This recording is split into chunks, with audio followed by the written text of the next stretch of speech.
बाजार के आखिरी घंटे का हर एक्शन, सटीक विश्लेषण, मुनाफे वाले आइडियाज।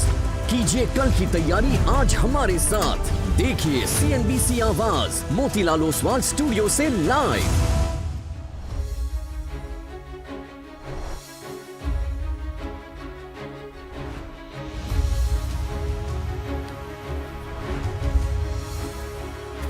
नमस्कार, CNBC आवाज़ मोतीलाल ओसवाल स्टूडियो में आप सभी का स्वागत है।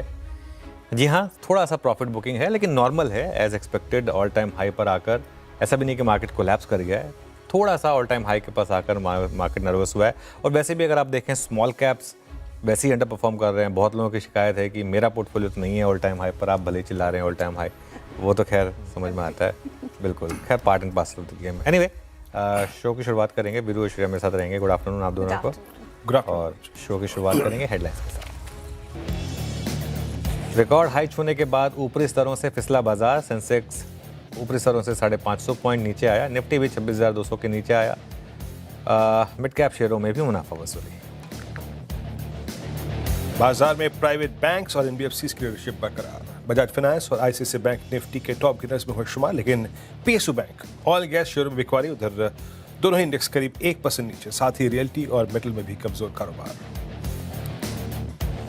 मर्जर स्कीम के चलते दौड़ा अशोक लेलैंड। शेयर करीब 6% चढ़कर लाइफ टाइम हाई पर। कंपनी ने हिंदुजा लेलैंड फाइनेंस और NDL वेंचर्स के मर्जर को दी थी मंजूरी। स्टॉक ऑल टाइम हाई पर। कल की जोरदार तेजी के बाद आज EMS स्पेस में मुनाफा वसूली। गेन्स और PG इलेक्ट्रोप्लास्ट 3 से 4% की कमजोरी के साथ वादा के टॉप लूजर्स में हुए शुमार। उधर अंबर एंटरप्राइजेस, डिक्सन और सिरमा SGS में भी गिरावट कायम। और सेबी की कैश मार्केट में मार्जिन घटाने की योजना। कैश मार्केट के वॉल्यूम बढ़ाना है मकसद। एडवाइजरी कमेटी के सामने रखा गया प्रस्ताव। मनी कंट्रोल की एक्सक्लूसिव खबर। डिस्काउंट पर ब्लॉक डील के बाद टूटा व्हर्लपूल का शेयर। 11% की तेज गिरावट के साथ कर रहा है कारोबार। ब्लॉक में करीब 12% इक्विटी ने बदले हाथ। आज के बिग स्टॉक्स में गिरावट की जताई गई थी आशंका। और टेलीकॉम कंपनियों के चुनिंदा प्लान हुए महंगे। 5 से 20% तक की बढ़ोतरी। वोडाफोन आइडिया, एयरटेल, जियो ने किए बदलाव। जल्द ही और प्लान भी हो सकते हैं महंगे। CNBC आवाज़ की एक्सक्लूसिव खबर।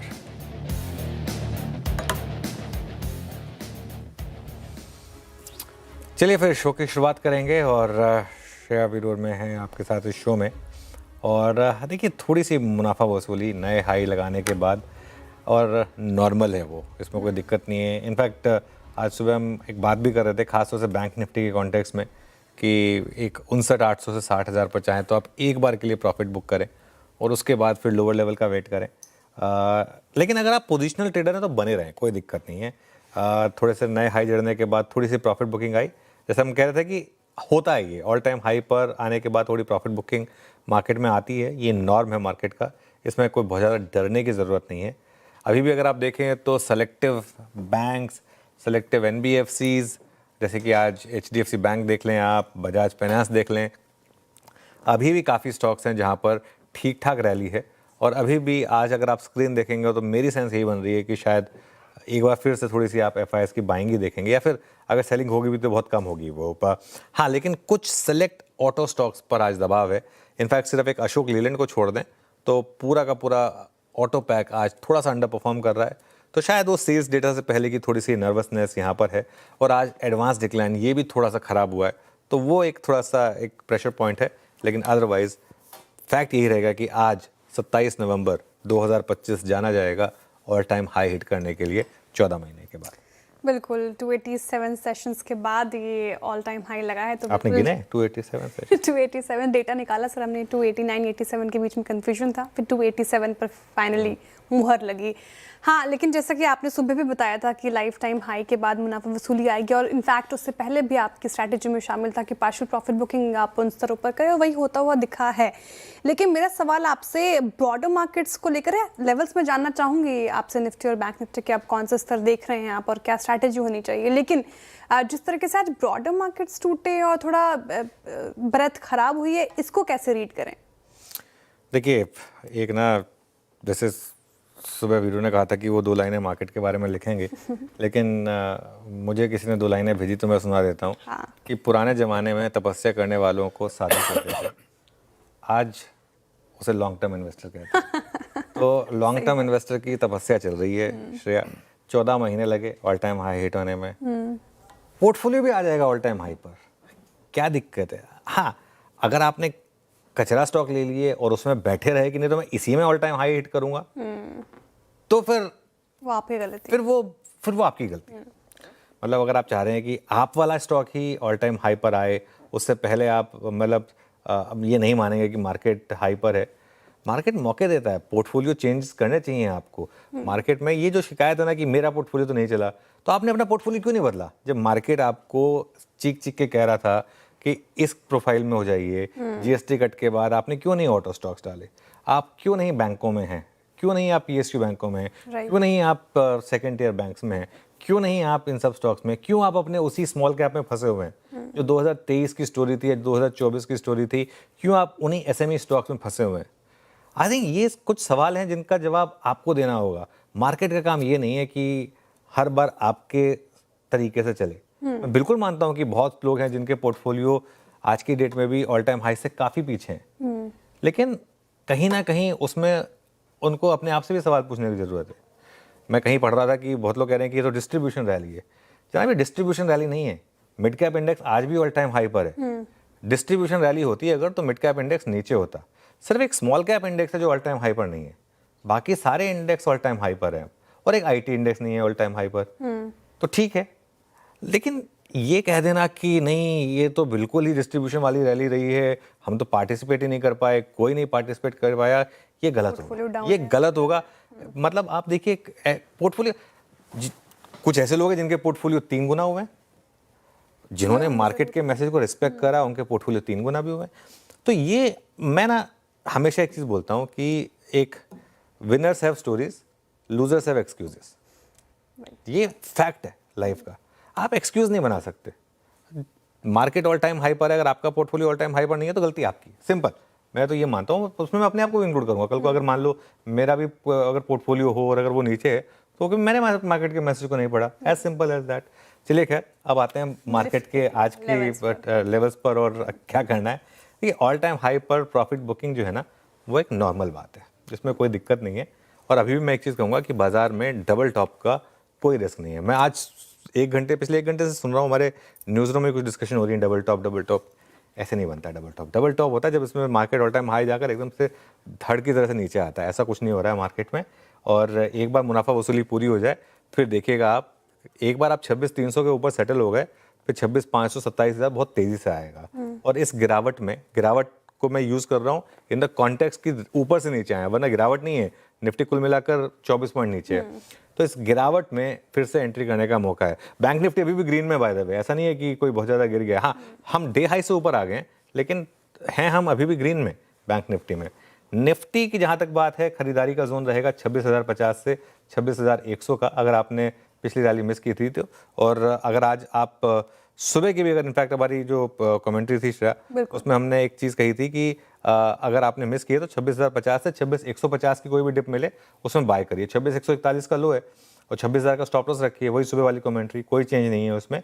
हाँ, रेजिस्टेंस लेवल जरूर क्लियरली मार्केट ने आपको बता दिया, 26,250 से 26,300। बैंक निफ्टी में भी वही अप्रोच जो सुबह थी, 59,000 का स्टॉप लॉस बनाए रखें और उसके साथ अपनी लॉन्ग ट्रेड में बने रहें। और आज 59,800 60,000 में हमने कहा था कि थोड़ी प्रॉफिट बुकिंग आ सकती है, लेकिन उसके बाद लोअर लेवल पर आप री एंट्री करें। वो री एंट्री का जोन होगा 59,200 से 400। अब पता नहीं मुझे वो लेवल मिलेगा या नहीं मिलेगा। लेकिन एक चीज़ जो नहीं करनी इस मार्केट में वो है शॉर्टिंग। सिर्फ इंट्राडे में 1-2 घंटे का मूव देखकर ये मत सोचें कि मार्केट कोई बहुत वीक हो गया है। चलिए वीरू के पास चलते हैं स्टॉक स्पेसिफिक एक्शन के लिए। Veeru, good afternoon. Good afternoon Anuj. Stock specific action में अनुज, इसमें कोई दुराई नहीं कि लीड अभी भी बैंक्स और एनबीएफसीज कर रहे हैं। मेरे पास जो स्टैट्स हैं, जो मैं कल सुबह पढ़ रहा था, रोल ओवर के, अभी के चार्टिकली और अभी के ऑप्शन स्टैट्स और फ्यूचर स्टैट्स, सारे हैं फेवर में बैंक्स और एनबीएफसीज के। लेकिन आज थोड़ा स्ट्रक्चर, थोड़ा सिलेक्शंस ऑफ स्टॉक चेंज है। आईसीआईसीआई बैंक, मैं कल भी चंदन से प्रश्न कर रहा था अनुज कि क्या ये वक्त है उस डिफरेंशियल को प्ले करने का जो कि आईसीआईसीआई बैंक और निफ्टी बैंक की प्राइस परफॉर्मेंस के बीच में परसिस्ट करती है। बाजार ने कुछ वैसे ही किया। कल के स्टैट्स में अनुज, कल शॉर्ट कवरिंग थी, रिलायंस में शॉर्ट कवरिंग थी, आईसीआईसीआई बैंक में शॉर्ट कवरिंग थी, एचडीएफसी बैंक में, लेकिन आज फाइनली सारे क्लस्टर ऑफ मूविंग एवरेज के ऊपर निकला। अभी भी ये प्राइस 1392 का जो है वो करीब करीब 100 डे में जो लास्ट ड्यू एवरेज है उससे थोड़ा सा ऊपर का है। Look at buying, 3% OI buildup हुआ, 32.5 लाख शेयरों का buildup, huge. And more specially ये स्टॉक जो है ये अपनी 23 जुलाई यानी CY25 की सेकेंड हाफ की स्लोपिंग डाउनवर्ड ट्रेजेक्टरी से बाहर निकल रहा है। तो कंसिडरिंग द रिवॉर्ड फैक्टर, पहला स्टॉक जिसका चुनाव करूंगा मैं वो है आईसीआईसीआई बैंक। दूसरा है चोला फाइनेंस, 3/4% ऊपर आपकी स्क्रीन पे 1732 पे ट्रेड कर रहा है, अबव ऑल मूविंग एवरेजेस। हालांकि इंट्राडे से थोड़ा सा रिड्यूस हुआ है, but still classical flag screen पे बहुत स्ट्रॉन्ग बेस क्रिएट किया था इसने लास्ट वीक।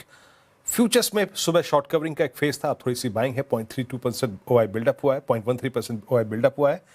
एक प्लेसमेंट एनबीएफसीज में चोला की बहुत स्ट्रॉन्ग लग रही है, और एक है एनबीएफसीज में बजाज फिनसर्व। 2100 पे पुट राइटिंग के कुछ इंस्टेंसेस है, इसने भी 100 डेमा से पुल बैक लिया, आपकी स्क्रीन पे 2100 पे ट्रेड करता हुआ। और अगर मैं कुछ समय के लिए वो अक्टूबर 3rd वीक के स्विंग हाइस को हटा दूं तो ये चार्टिकली एक अपनी पूरी की पूरी अप्रैल 2025 से लेकर जो जोन था उसको क्रॉस करने की तैयारी कर रहा है। तो अनुज, अभी भी सारा ध्यान और मोमेंटम जो है वो बैंक्स और एनबीएफसीज में। क्या अनुज, क्या लगता है, आई मीन वो रोल ओवर के स्टैट्स जो हम जो सुबह डिस्कस कर रहे थे कल, क्या बाजार इसी थीम की का हाथ पकड़ के और ऊपर का सफर तय करेगा क्या, बैंक्स, एनबीएफसीज? देखिए, एक चीज़ समझ लीजिए, 5 दिसंबर से पहले बैंक निफ्टी में कोई बड़ी गिरावट नहीं आने वाली है। आ भी गई तो तुरंत बाइंग आ जाएगी। क्या है 5 दिसंबर को आरबीआई की मॉनेटरी पॉलिसी, और अगर आरबीआई ने एक बार और रेट कट कर दिया तो आप सोच के चलिए कि फिर से एक बड़ी रैली होगी। मुझे नहीं लगता अभी तक मार्केट ने एक रेट कट को फुल्ली प्राइस इन किया है, और इसीलिए हम, अगर आप देखें, देखिए वेरिएबल चेंज होते हैं, आपको अपना व्यू चेंज करना चाहिए। आई थिंक पिछले 10-12 दिन से बैंक निफ्टी एक गो टू पॉकेट रही है हमारी। लगातार बात हुई है बैंक निफ्टी पर। आपको याद होगा हमने 60,000 के टारगेट, मतलब 59,000, 59,500, 60,000 के टारगेट लिए थे, उनमें से 2 तो हिट हो गए। और ये जब तक है तब तक मुझे नहीं लगता कि गिरावट आएगी यहाँ पर बैंक निफ्टी में, और अगर आई भी हो तो बाइंग अपॉर्चुनिटी होगी। हाँ, ये जरूर हो सकता है कि पॉलिसी के बाद एक प्रॉफिट बुकिंग आए। पॉलिसी के बाद मैं जरूर कहूँगा, स्पेशली अगर आप 60,500 उसके ऊपर निकल गए बैंक निफ्टी में तब तक, जिसकी पॉसिबिलिटी रहेगी, तब उन लेवल पर मुझे लग रहा है कि आप चाहें तो प्रॉफिट बुक करें। लेकिन उससे पहले मुझे नहीं लगता कि आपको बैंक निफ्टी में अभी घबराने की जरूरत है। गो टू पॉकेट है ये बैंक निफ्टी, और खासतौर से पीएसयू बैंक्स और एनबीएफसीज। चलिए श्रेया, कार्यक्रम को आगे बढ़ाते हैं। बिल्कुल। मेरा सवाल, हालांकि आपने इसका जिक्र किया अपने कमेंट्री में, ऑटो स्पेस को लेकर है। अशोक लीलैंड और कुछ ऑटो एंसिलरीज कंपनियां चली हैं, अच्छा परफॉर्म किया, लेकिन एज ए स्पेस अगर आप देखें तो ये डेज लो के आसपास अभी फिलहाल इंडेक्स कारोबार कर रहा है। ये जो घबराहट है, ये सही मौका है अच्छे स्टॉक्स में हाथ लगाने का, या फिर क्या इंडिकेट कर रहा है अभी? चलिए श्रेया, आपने सिंस अशोक लीलैंड का नाम ले लिया ना, मैं एक काम करता हूँ, पहले मैं आज का रफ्तार के घोड़े और फिसड्डी स्टॉक्स एड्रेस कर लेता हूँ, उसके बाद मैं आपके सवाल का जवाब दे दूंगा।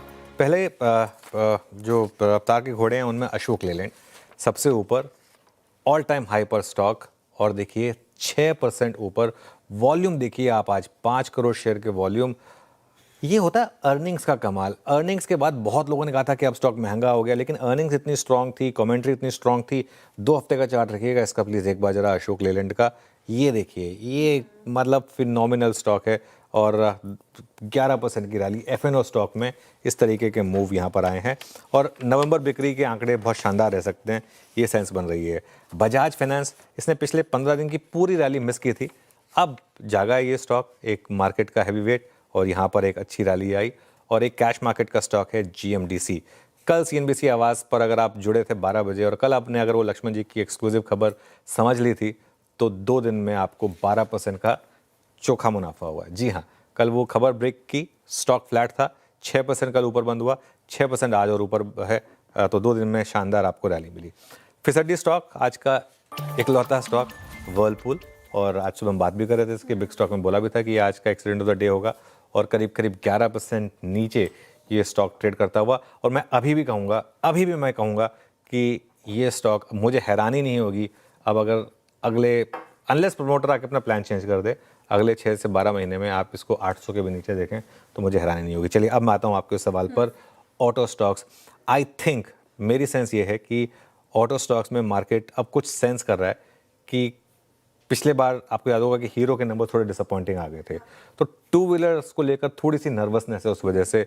अगर आप देखें तो इंटर दिखा दीजिए इन स्टॉक्स के, बजाज ऑटो और आयशर मोटर्स, ये दो स्टॉक्स हैं जहाँ पर थोड़ी सी गिरावट है और थोड़ा सा हीरो भी उसमें शामिल है। लेकिन शेयर का टेक्सचर अभी मुझे लग रहा है काफ़ी मजबूत है। दिक्कत क्या है कि इन स्टॉक्स में ना डिसअपॉइंटमेंट की जगह नहीं है, तो उसके लिए कुछ लोग शायद अब वेट कर रहे हैं कि एक बार सेल्स डेटा आ जाए उसके बाद हम एक व्यू लेंगे उस पर। आई थिंक दूसरी तरफ अशोक लेलैंड है, वो एक अपनी एक अलग लीग में है, वो इस समय सबसे स्ट्रॉन्ग स्टॉक है। कुछ देर में डिस्कस भी करेंगे, वहाँ पर मार्केट सेंस कर रहा है कि शायद डेटा अच्छा आएगा, इसलिए आप इस तरीके की रैली देख रही है। चलिए अब आगे बढ़ते हैं। बिल्कुल आगे बढ़ते हैं, और क्योंकि स्टॉक स्पेसिफिक डिस्कशन हो रहा था तो फटाफट से ट्रेंडिंग स्टॉक्स देख लेते हैं कहाँ पे सबसे ज़्यादा खरीदारी आज के सेशन में होती हुई नजर आई है। आपके स्क्रीन पर आएगा और मैक्सिमम स्टॉक्स अगर आप देखें थोड़ा स्कैटर्ड भी नजर आएगा, लेकिन NBFCs और फाइनेंशियल स्पेस से ज़्यादा हैं। बजाज फाइनेंस 2.5% ज़्यादा उछल गया, श्रीराम फाइनेंस 1% से ज़्यादा की तेज़ी, ICICI बैंक में खरीदारी 1%, और FMCG पैक से HUL हमने चुना था जहाँ पर यहाँ पर मोमेंटम इंटैक्ट था तो 1% ये भी दौड़ गया। अशोक लेलैंड अभी हम चर्चा भी कर रहे थे और आगे शो में समझेंगे भी कि क्या वजह है अशोक लेलैंड के आज की दौड़ने की। 6.5% के करीब चला है, और ऑटो एंसिलरी स्पेस में एक तेज़ी अच्छी थी, इसलिए संवर्धना मदरसन आपको 4% की तेज़ी के साथ कारोबार करता हुआ नजर आएगा। REC और लॉरस लैब भी इस लिस्ट में शामिल है। लेकिन बैकफुट पर कौन से स्टॉक्स रहे? आयशर मोटर्स अभी चर्चा हुई, 2.5% टूट गया। ONGC यहाँ पर डेंट पड़ा है 1-1.5% की करीब। एटर्नल टूट गया है यहाँ पर, जबकि ब्लिंकिट में निवेश करने के लिए स्ट्रैटेजी सामने आई है 1.5%, तो थोड़ा आने वाले समय में अर्निंग्स पर इम्पैक्ट पड़ सकता है। अडानी एंटरप्राइजेस भी 1.5% टूटा है यहाँ पर। आगे बढ़ते हैं और केन्स टेक अगेन पूरा EMS स्पेस अगर आप देखें तो वहाँ पर थोड़ा डेंट 4% से ज़्यादा की गिरावट केन्स में। पीछे इलेक्ट्रोप्लास्ट 3%, एम्बर एंटरप्राइजेस लगभग 3%, और RBL बैंक भी टूट गया लगभग 2.5% से ज़्यादा। तो फिलहाल ये स्थिति ट्रेंडिंग स्टॉक्स की मैंने रख दिया आपके लिए। अब शो फ्लो समझ लेते हैं। फंडामेंटल राय देने के लिए हमारे साथ होंगे चोला सिक्योरिटीज के धर्मेश कांजी, टेक्निकल कॉल्स लेंगे हम प्रकाश गाबा, मानस जायसवाल, कविता जैन, सोमिल मेहता, प्रशांत सावंत और रुचि जैन से। 2:15 पर सुदर्शन कुमार बताएंगे आज अशोक लेलैंड क्यों दौड़ रहा है। 2:20 पर सीमन चंदा बताएंगे किन टेलीकॉम कंपनियों के प्लान हुए हैं महंगे। 2:30 पर बाजार के रिकॉर्ड हाई पर खास बातचीत के लिए जुड़ेंगे मोतीलाल ओसवाल के गौतम दुग्गड़ जी। 2:45 पर डाटा पार पर खास एक्सक्लूसिव खबर लेकर आएंगे विवेक अय्यर। 2:55 पर मार्केट बिग वॉइस में मसा जोड़ेंगे मार्सलस इन्वेस्टमेंट मैनेजर्स के पोर्टफोलियो मैनेजर अक्षित रंजन। 3:05 पर होरमाज फताकिया बताएंगे वो पुल का शेयर क्यों टूट रहा है। 3:10 पर एनर्जी सेक्टर के लिए स्ट्रैटेजी। 3:15 पर BTST STBT कॉल्स। ओके चलिए हमारा पैनल तैयार है, ट्रेड्स की शुरुआत करेंगे। गुड आफ्टरनून आप सभी को। गाबा सर, इस समय की ट्रेड क्या रहेगी? Good afternoon to you. और इस समय रहेगा trade Cummins India. Cummins India का चार्ट बहुत ही बढ़िया है, मूव मिला फ्रॉम 2600 टू 4000, बहुत अच्छा। 4 हफ्ते की एक कंसोलिडेशन हुआ, उसके बाद जो मूव मिला है आज बढ़िया है। ट्रेड कर रहा है 4462 पर, स्टॉप लगाना चाहिए 4400 का, मतलब 62 रुपीज का स्टॉप है। लेकिन ये 4500 पार कर लेगा और लगता है 4600 भी चला जाए, मैटर ऑफ टाइम। तो कमिंस इंडिया पर देना चाहिए ध्यान लॉन्ग साइड पर। ओके, कमिंस इंडिया याद रखिएगा, सुबह सुबह कैपिटल गुड्स में बहुत स्ट्रॉन्ग बाइक थी। LNT में कमिंस अभी भी डिहाई पे ट्रेड कर रहा है। इट्स 4459। मानस, गुड आफ्टरनून, आपका ट्रेड? गुड आफ्टरनून वीरेन जी। तो देखिए मदरसन पे खरीदारी करनी है, एक फ्रेश ब्रेकआउट चार्ट्स पे है, कंसोलिडेशन के बाद स्टॉक बाहर निकला है, बढ़िया वॉल्यूम देखने को मिले हैं। तो मदरसन पे करंट लेवल्स पे खरीदारी करने की राय रहेगी। 113 रुपए का आपको स्टॉप लॉस लगाना है और 120 रुपए 120 के टारगेट सेट करने हैं, ये कैश लेवल्स है। ऑप्शन में आप 115 वाला कॉल ऑप्शन ले सकते हैं, 4 रुपए 75 पैसे के आसपास ये ऑप्शन ट्रेड हो रहा है। 115 का कॉल ऑप्शन, 3.5 रुपए का स्टॉप लॉस लगाना है और 7 रुपए 7 रुपीज के टारगेट सेट करने हैं। संवर्धना मदरसन यहाँ पे खरीदारी कर रहा है, अच्छा परफॉर्म करता हुआ काउंटर आज के सत्र में। कविता जी गुड आफ्टरनून, आपने क्या पिक किया? वेरी गुड आफ्टरनून श्रेया जी, गुड आफ्टरनून एवरीवन। सो मेरा ट्रेड LNT पर होगा। लार्सन एंड टूब्रो बहुत अच्छा ब्रेकआउट दिया है इसने सारे ही टाइम फ्रेम पर, और इवन एक असेंडिंग ट्रायंगल फॉर्मेशन का ब्रेकआउट आते हुए दिखा है। एज एन इंट्राडे पर्सपेक्टिव 4070 के स्टॉप लॉस के साथ 4080 4090 के प्राइस मूव के लिए आप LNT में पोजीशन बना सकते हैं। इवन पोजिशनली जो असेंडिंग ट्रायंगल के प्रोजेक्शन लगते हैं वो 4400 तक के लगते हैं। एज अ डिस्क्लेमर ये कॉल हमने हमारे क्लाइंट्स के साथ भी शेयर की है। Sorry sorry Kavita ji, target और स्टॉप लॉस एक बार जरा रिविजिट कर लें। क्या बोले आपने, टारगेट और स्टॉप लॉस? फॉर इंट्राडे 4070 के स्टॉप लॉस के साथ 4180 के प्राइस टारगेट के लिए इसे अप्रोच करें। फॉर पोजिशनल आप इसे अप्रोच कर सकते हैं 4400 के प्राइस। ठीक है, बिल्कुल ठीक है। टारगेट और स्टॉप लॉस 4070 का स्टॉप है, 4180 के इंटरडे में टारगेट है। पोजिशनल टारगेट आप चाहें तो बड़े रख सकते हैं, इवन 4500 तक के टारगेट रख सकते हैं। Prashant ji, good afternoon. प्रशांत जी बताइए आपकी ट्रेड।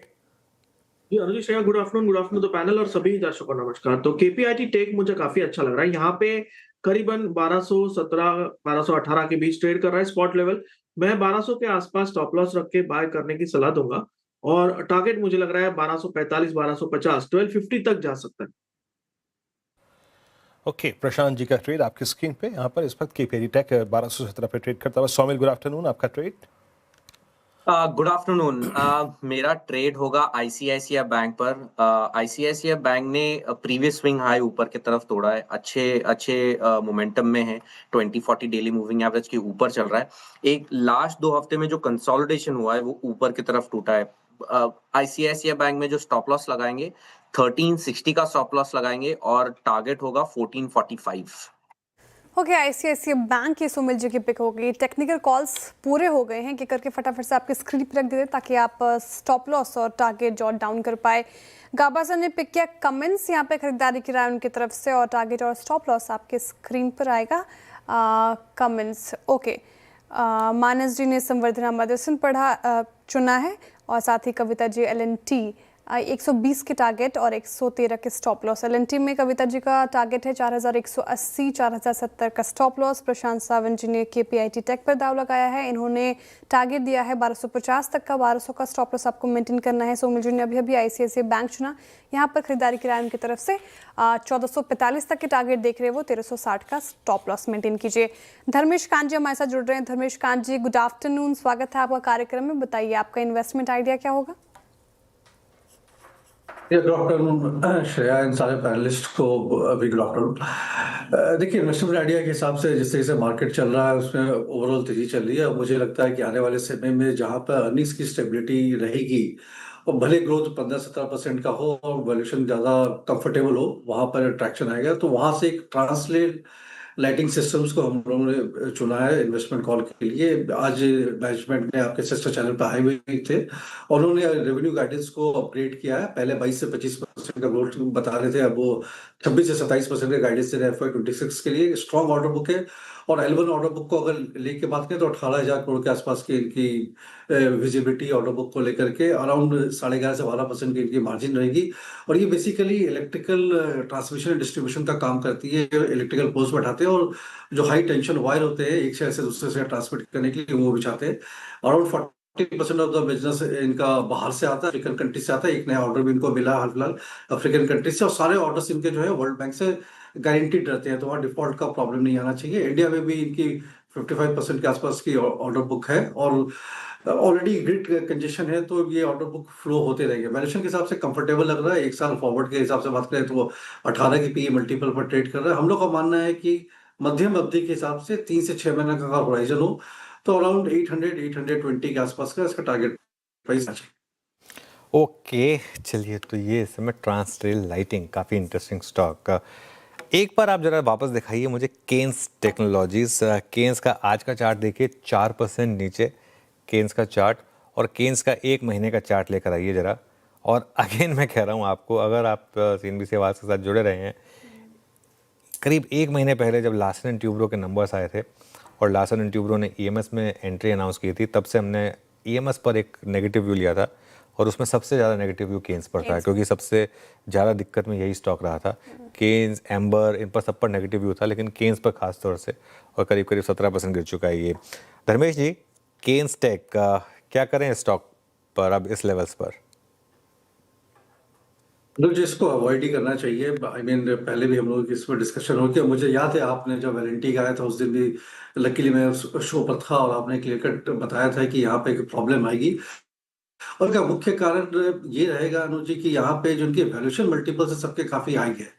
सो बिजनेस को लेकर के जो ग्रोथ ट्रेजेक्टरी थी वहां पर थोड़ी बहुत मतलब प्रॉब्लम आएगी। मुझे लगता है मेजर प्रॉब्लम आएगा एलएनटी के आने से यहाँ पे हो सकता है बहुत सारे सब कॉन्ट्रैक्ट एलएनटी इनको ही दे, बट जो ग्रोथ मोमेंटम है, जो जिस तरह के वैल्यूएशन मल्टीपल पर ट्रेड करे थे, इन पूरे स्पेस में प्रॉब्लम चलेगी। प्राइस इरोजन हो सकता है ज्यादा ना हो, बट आने वाले दिन में प्राइस अपसाइड कितना मिलेगा वो एक सस्पेक्ट रहेगा।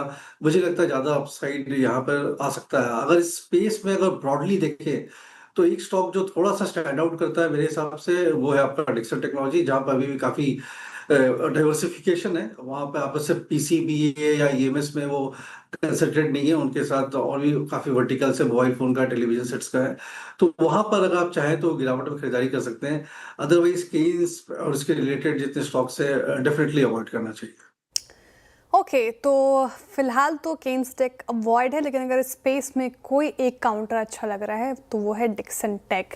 ये स्ट्रैटेजी ईएमएस स्पेस में आप अपना सकते हैं, लेकिन थोड़ी देर पहले हम ऑटो स्पेस की बात कर रहे थे और एक काउंटर अशोक लीलैंड जिसने शानदार रैली आज के सत्र में दिखाई है, 6.5% की तेजी के साथ डेज हाई पर कर रहा है कारोबार। और दरअसल 1 दिसंबर को ऑटो बिक्री के आंकड़े भी आने हैं, उससे पहले ये स्टॉक क्यों दौड़ रहा है और क्या है बाजार का अनुमान और मर्जर को लेकर अशोक लीलैंड के डिटेल्स बताने के लिए हमारे साथ सुदर्शन कुमार जुड़ रहे हैं। Sudarshan, good afternoon. Ashok Leyland में तेजी की वजह समझाएंगे?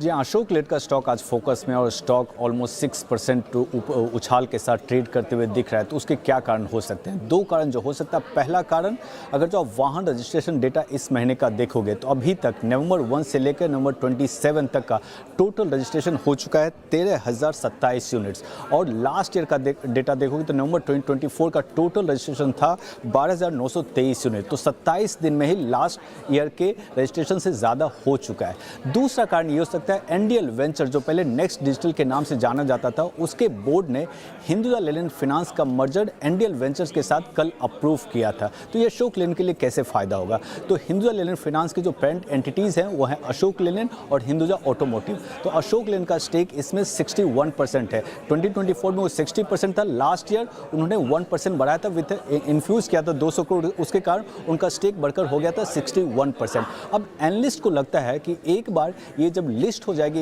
NBFC business Hinduja Leyland finance, तो ये वैल्यू अनलॉकिंग होगा, क्योंकि अभी तक ये नहीं पता चल रहा था कि जो हिंदुजा लेलैंड फाइनेंस का ट्रू वैल्यू अशोक लेलैंड में क्या रिफ्लेक्ट होना चाहिए। तो अभी तक वो रिफ्लेक्ट नहीं हो रहा था। अब ये मर्जर के बाद लोगों को लगता है कि ये रिफ्लेक्ट करेगा और ये वैल्यू अनलॉकिंग हो सकती है। तो ये दोनों कारण के कारण हो सकता है आज अशोक लेलैंड उछाल के साथ ट्रेड कर रहा है। बिल्कुल, शुक्रिया सुदर्शन।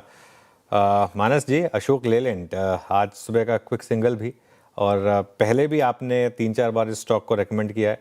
आपके टारगेट 165 के थे, मुझे जहाँ तक याद आ रहा है, बड़े टारगेट जो थे। अब क्या व्यू बन रहा है स्टॉक पर, इन लेवल्स पर? जिनके पास है वो क्या स्टॉप लॉस रखें? जिन्होंने मिस किया क्या यहाँ भी एंटर कर सकते हैं, और अगर हाँ तो स्टॉप लॉस क्या होगा? तो देखिए, फ्रेश खरीदारी तो नहीं करनी चाहिए, क्योंकि अब यहाँ से रिस्क रिवॉर्ड के फेवर में नहीं है। बट आपके पास अगर पोजीशन है तो मेरे हिसाब से बने रही है, क्योंकि जो टेक्निकल टारगेट है वो 165 रुपए के ही आते हैं। इस टाइम पे स्टॉप लॉस को जरूर रिवाइज कर लेना चाहिए। मॉर्निंग में जब मैंने रिकमेंड किया था तब 149 की स्टॉप लॉस बोले थे, लेकिन आई थिंक अब स्टॉप लॉस रिवाइज करके 154 कर ले और टारगेट आपको वही सेट करने हैं 165 रुपए के आसपास। अशोक लेलैंड 158 पे ट्रेड करता हुआ स्ट्रॉन्ग मूव यहाँ पे। अच्छा, मेटल्स एक और बहुत स्ट्रॉन्ग पॉकेट रही आज, और निफ्टी मेटल इंडेक्स लेके डायरेक्टर साहब प्लीज जरा। इट्स 10 to 80, हालांकि पूरे बाजार के साथ ये भी नीचे आया, लेकिन कुछ काउंटर्स जो कि अपने गेंस को सरेंडर करने के मूड में नहीं है। उसमें एक है वेदांता, आपकी स्क्रीन पे लिखा है ये 523 पे। Saumil, in isolation, not exactly entire space, मतलब ये अपने मोमेंटम को बहुत स्ट्रांगली होल्ड कर रहा है। दैट इज, प्लीज ओआई रखिएगा स्क्रीन पे। और मैं एक और चीज़ देख रहा हूँ, मैं इसके ऑप्शन साइज करता हूँ 490 से लेके 510, इस जोन में पुट राइटर्स के कन्विक्शन में कोई कमी नहीं है, ठीक उसी प्रकार जिस प्रकार से ओआई में कोई शेडिंग नहीं हुई। आपका मेटल्स में स्पेशली वेदांत पे क्या ट्रिक है सौमिल? मेटल्स डेफिनेटली बहुत ही इंटरेस्टिंग स्पेस है और यहाँ पे बहुत अच्छे अच्छे स्टॉक्स हैं। Hindalco would be my top pick. अगर वेदांता की बहुत ही स्पेसिफिकली बात अगर हम करें, 508 पर 20 डेली मूविंग एवरेज है और मुझे नहीं लगता कि यहाँ से 508 का लेवल नीचे में टूटेगा। So that will be a very crucial level to watch out for. Medium term में 493 जो प्रीवियस स्विंग हाई है। अभी हम टारगेट की अगर हम बात करें इन द लॉन्ग टर्म, जो ये पूरे वेव का अगर इक्वालिटी ऊपर लगाते हैं तो 590 600 तक ये जा सकता है। इनफैक्ट उसके ऊपर भी जा सकता है, लेकिन इस समय 580 590 के टारगेट्स लेके हम चल सकते हैं in the medium term outlook. So buy on decline should be the strategy. Buy on decline should be the strategy. Nifty वापस ग्रीन में आया, बैंक निफ्टी फिर लीड कर रहा है एक बार 59,700 के फिर ऊपर बैंक निफ्टी इस समय आता हुआ। चलिए अब बात करते हैं एक इंटरेस्टिंग स्टोरी की। टेलीकॉम कंपनियों ने भले ही ऑफिशियली टैरिफ ना बढ़ाए हों, लेकिन नवंबर में कंपनियों ने कुछ टैरिफ प्लान में बदलाव किए हैं, जिनसे इंडिकेशन तो मिल रहा है कि ये एक तरीके की टैरिफ हाइक है। पूरी खबर समझते हैं असीम से। असीम, गुड आफ्टरनून, बताइए। Good afternoon. देखिए अनुज जी, जो टेलीकॉम कंपनियां उन्होंने लास्ट हेडलाइन टैरिफ पिछले साल जुलाई के अंदर करे थे। 1.5 साल बीत गया, टेलीकॉम कंपनियों ने कोई बड़ी अनाउंसमेंट हेडलाइन टैरिफ की नहीं की है, लेकिन धीरे धीरे ऐसा है कि कंपनियां अपने टैरिफ चुनिंदा प्लान्स के अंदर बढ़ा रही हैं। तो अगर मैं नवंबर महीने की बात करूं तो नवंबर में वोडाफोन आइडिया ने 2 प्लान्स के अंदर रिजिक देखने को मिला है। एयरटेल का एक प्लान डिसकंटिन्यू कर दिया गया है। वोडाफोन जो रिलायंस जो है उसने भी अपने एक प्लान को ऑनलाइन प्लेटफॉर्म से हटा लिया है, अब सिर्फ उसके वेबसाइट के ऊपर ही उपलब्ध है। जो सरकारी कंपनी BSNL है उसने भी अपने 2 प्लान्स के अंदर वैलिडिटी को कम कर दिया। तो ये एक इशारा कर रहे हैं कि ये कंपनियां धीरे धीरे से अपने प्लान चेंज कर रही है और इसको टैरिफ्स को बढ़ा रही है। लेकिन उससे भी बड़ी चेतावनी आपको जल्दी आती देखने को मिलेगी, क्योंकि ये सब इशारा ये कर रही है कि टेलीकॉम कंपनी टैरिफ में एक बड़ी बढ़ोतरी भी करने जा रही है। तो दिसंबर के पहले हफ्ते में आपको 15% से 20% तक टेलीकॉम कंपनियों के टैरिफ में आती हुई दिखाई दे सकती है। तो ये टेलीकॉम कंपनियां जो रिस्ट्रक्चरिंग कर रही है नवंबर महीने के अंदर, ये एक इशारा कर रही है कि आपको दिसंबर में भी एक बड़ी बढ़ोतरी आती हुई दिखाई दे सकती है।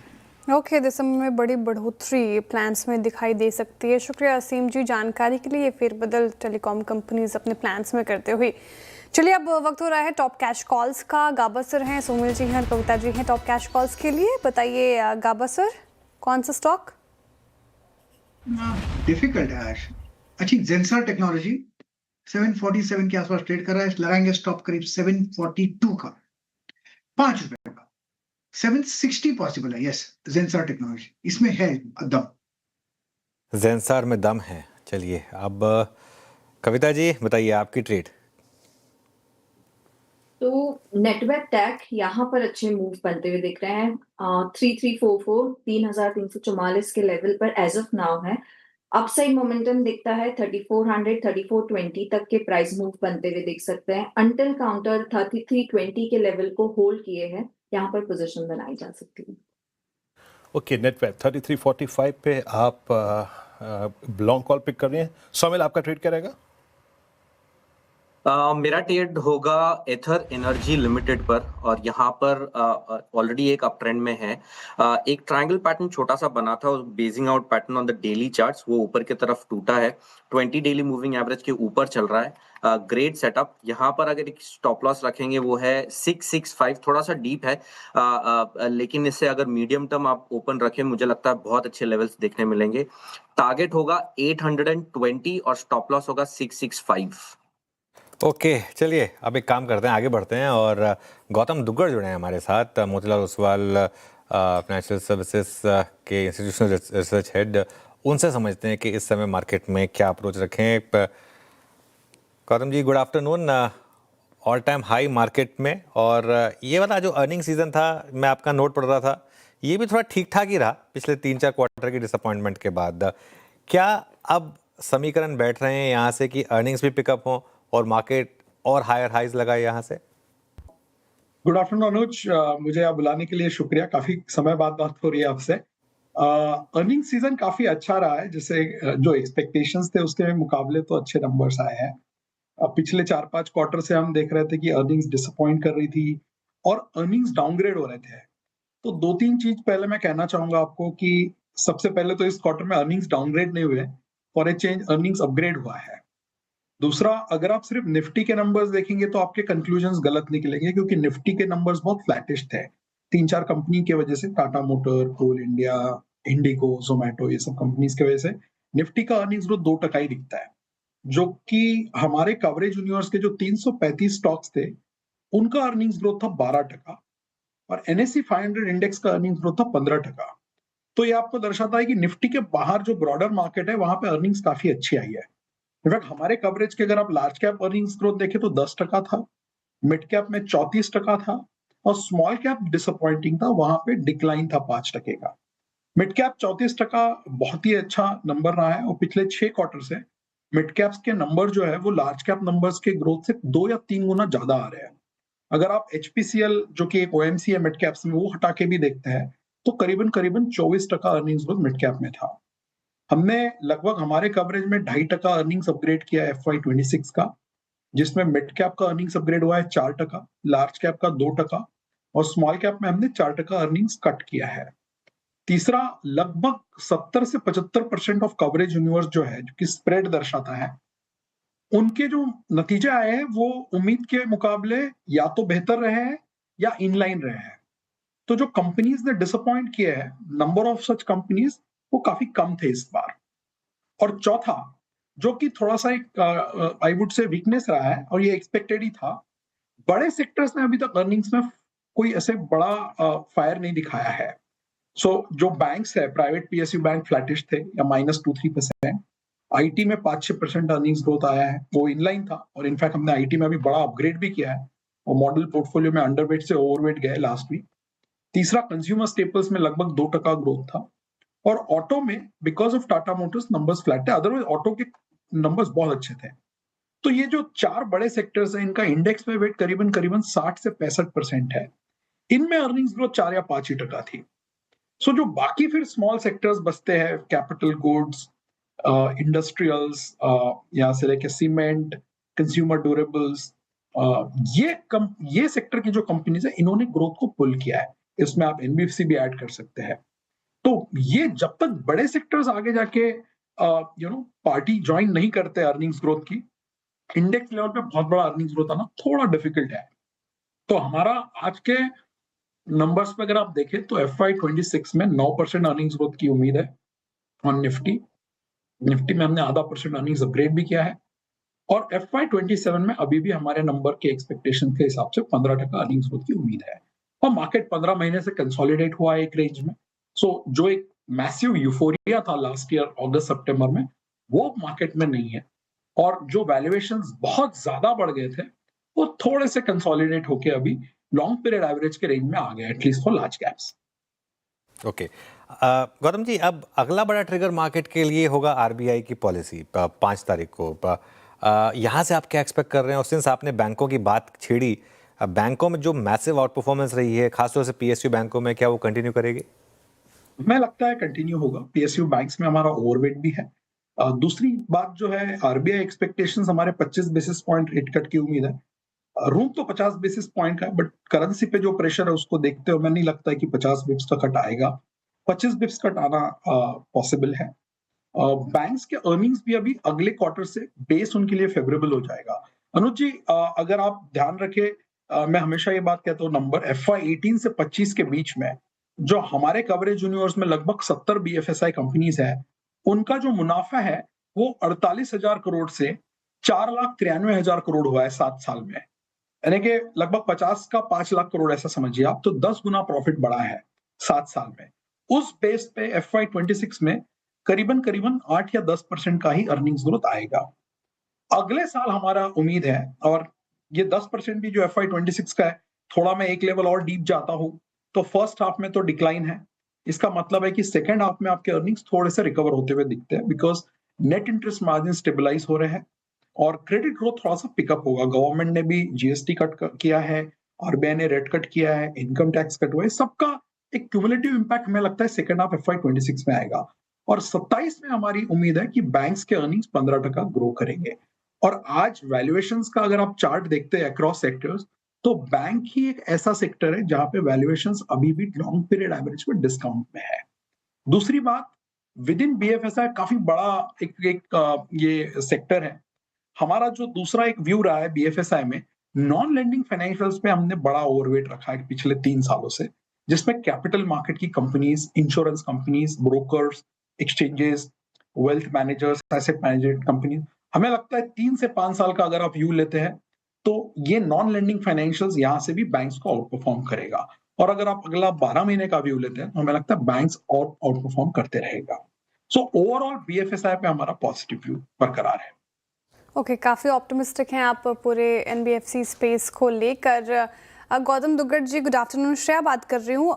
डेटा हम एक्सट्रैक्ट कर रहे थे आज लाइफ टाइम हाई के बाद और देखा कि पिछले शिखर से इस शिखर तक कैपिटल मार्केट ने आउट परफॉर्म किया है। 39% के रिटर्न्स वहाँ से जनरेट होते हुए दिखे हैं। डिफेंस भी उस लिस्ट में शामिल है। 19-20% के रिटर्न्स डिफेंस स्पेस से। दो स्पेसेस 2025 के हाईलाइट में रहे हैं। आपसे मैं व्यू जानना चाहती हूँ कि नेक्स्ट 14 मंथ्स के लिए ऐसे ही ग्रोथ एक्सपेक्टेड है इन दोनों ही स्पेसेस से? आपका व्यू क्या होगा? देखिए, कैपिटल मार्केट श्रेया क्या है कि काफी नॉन लीनियर इनका प्रोफाइल होता है।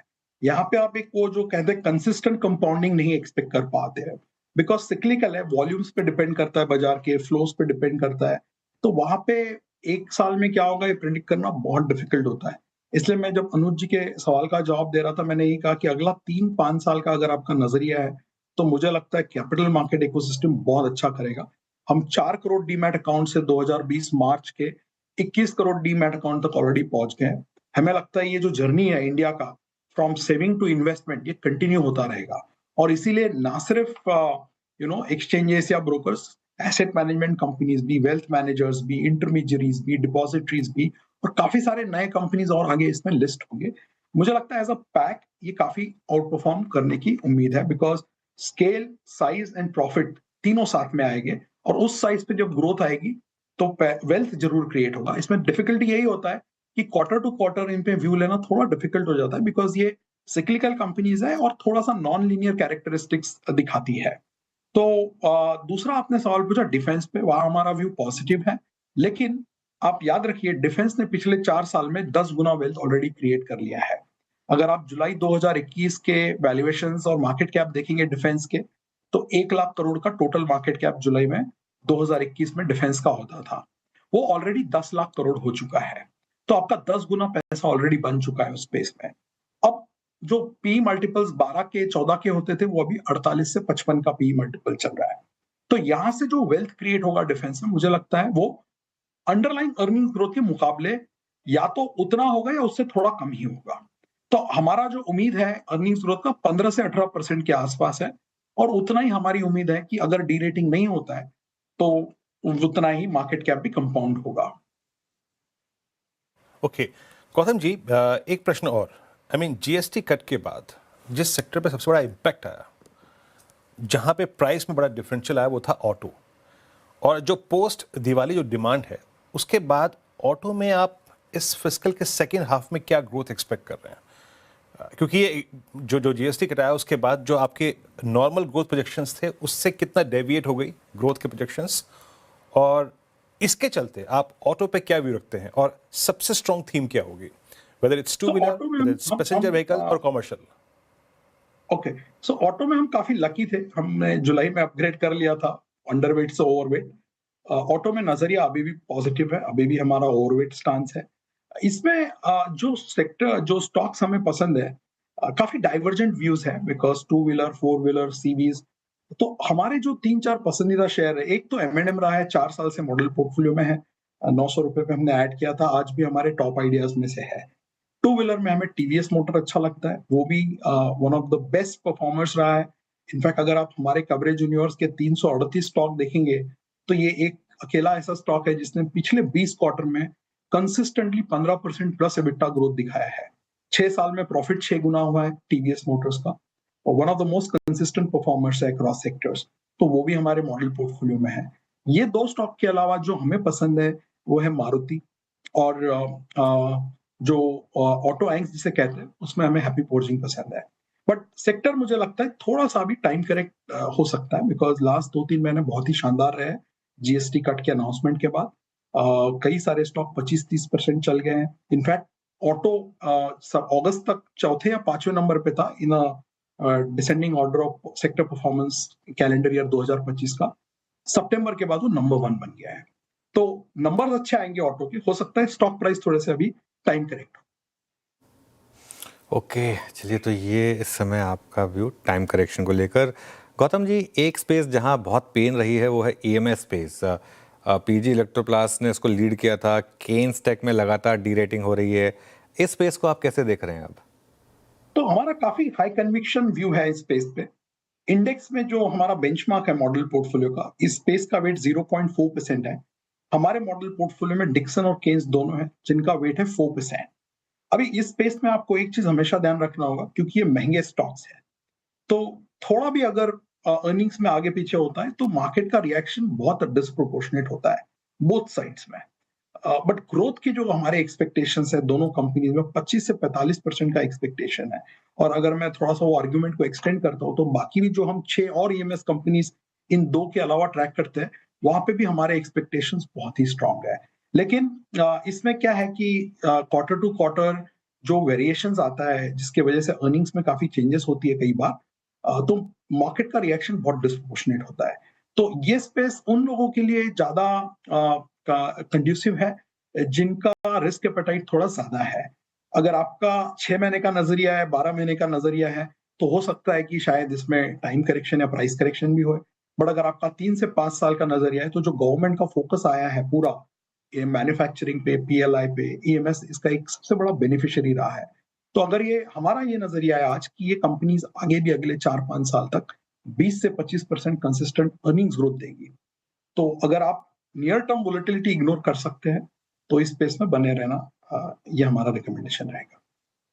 ओके, नियर टर्म वोलेटिलिटी अगर आप कर सकते हैं, सह सकते तो रह सकते हैं, और लॉन्ग टर्म पर्सपेक्टिव अच्छा है क्योंकि सरकार की तरफ से कदम भी है। लेकिन गौतम जी, अगर मैं दो काउंटर्स पर आपसे सवाल करूं, that is quick commerce space, eternal और स्विगी। इटर्नल ने इस साल में अब तक 43% से ज़्यादा के रिटर्न्स दिए हैं, और जिस तरीके से लगातार ये ब्लिंकिट को लेकर अग्रेसिवली एक्सपैंड कर रहा है, क्या लग रहा है इसका भविष्य क्या होगा नियर टर्म या लॉन्ग टर्म के लिहाज से? और जिन्होंने अभी तक इसको कंसिडर नहीं किया है, तो इन लेवल्स पर भी क्या कंसिडर किया जा सकता है? बिल्कुल करना चाहिए। हमारा बहुत ही पॉजिटिव नजरिया है क्विक कॉमर्स पे अक्रॉस द बोर्ड। इटर्नल भी, स्विगी अभी हमने मॉडल पोर्टफोलियो में ऐड किया है अक्टूबर के प्रीव्यू में। पहले हमारे मॉडल पोर्टफोलियो में 70 रुपए से लेके 300 रुपए तक जोमैटो इटर्नल मौजूद था। हमें लगता है कि अगले 5 से 10 साल तक इस सेक्टर का टॉप लाइन कम से कम 18 से 20% पे कंपाउंडिंग होगा, और इस सेक्टर से काफी विनर्स निकल के आएंगे। फिर से मैं वही at the cost of repetition कहना चाहूंगा, जैसे कि आपने खुद कहा है अभी कि ये साल इन्होंने ऑलरेडी अच्छा आउट परफॉर्मेंस दिया है, तो जिनका शॉर्ट टर्म व्यू है उनके लिए हो सकता है कि शायद नियर टर्म में बहुत ज्यादा पैसा ना बने। बट डेफिनेटली कंज्यूमर डिस्क्रिशनरी एक ऐसा स्पेस है इंडिया में राइट नाउ। इनफैक्ट हमने तो कंज्यूमर स्टेपल्स का वेट 0 कर दिया है। हमारा जो पूरा 15% वेट कंजम्पशन में एलोकेट किया हुआ है, वो 15 के 15% कंज्यूमर डिस्क्रिशनरी में है। चाहे आप स्विगी ले लीजिए, या आप टाइटन ले लीजिए, रेडिको लीजिए, इंडिगो एविएशन है। सो ऐसे हमने कई सारे कंपनीज हमारे मॉडल पोर्टफोलियो में रखे हैं।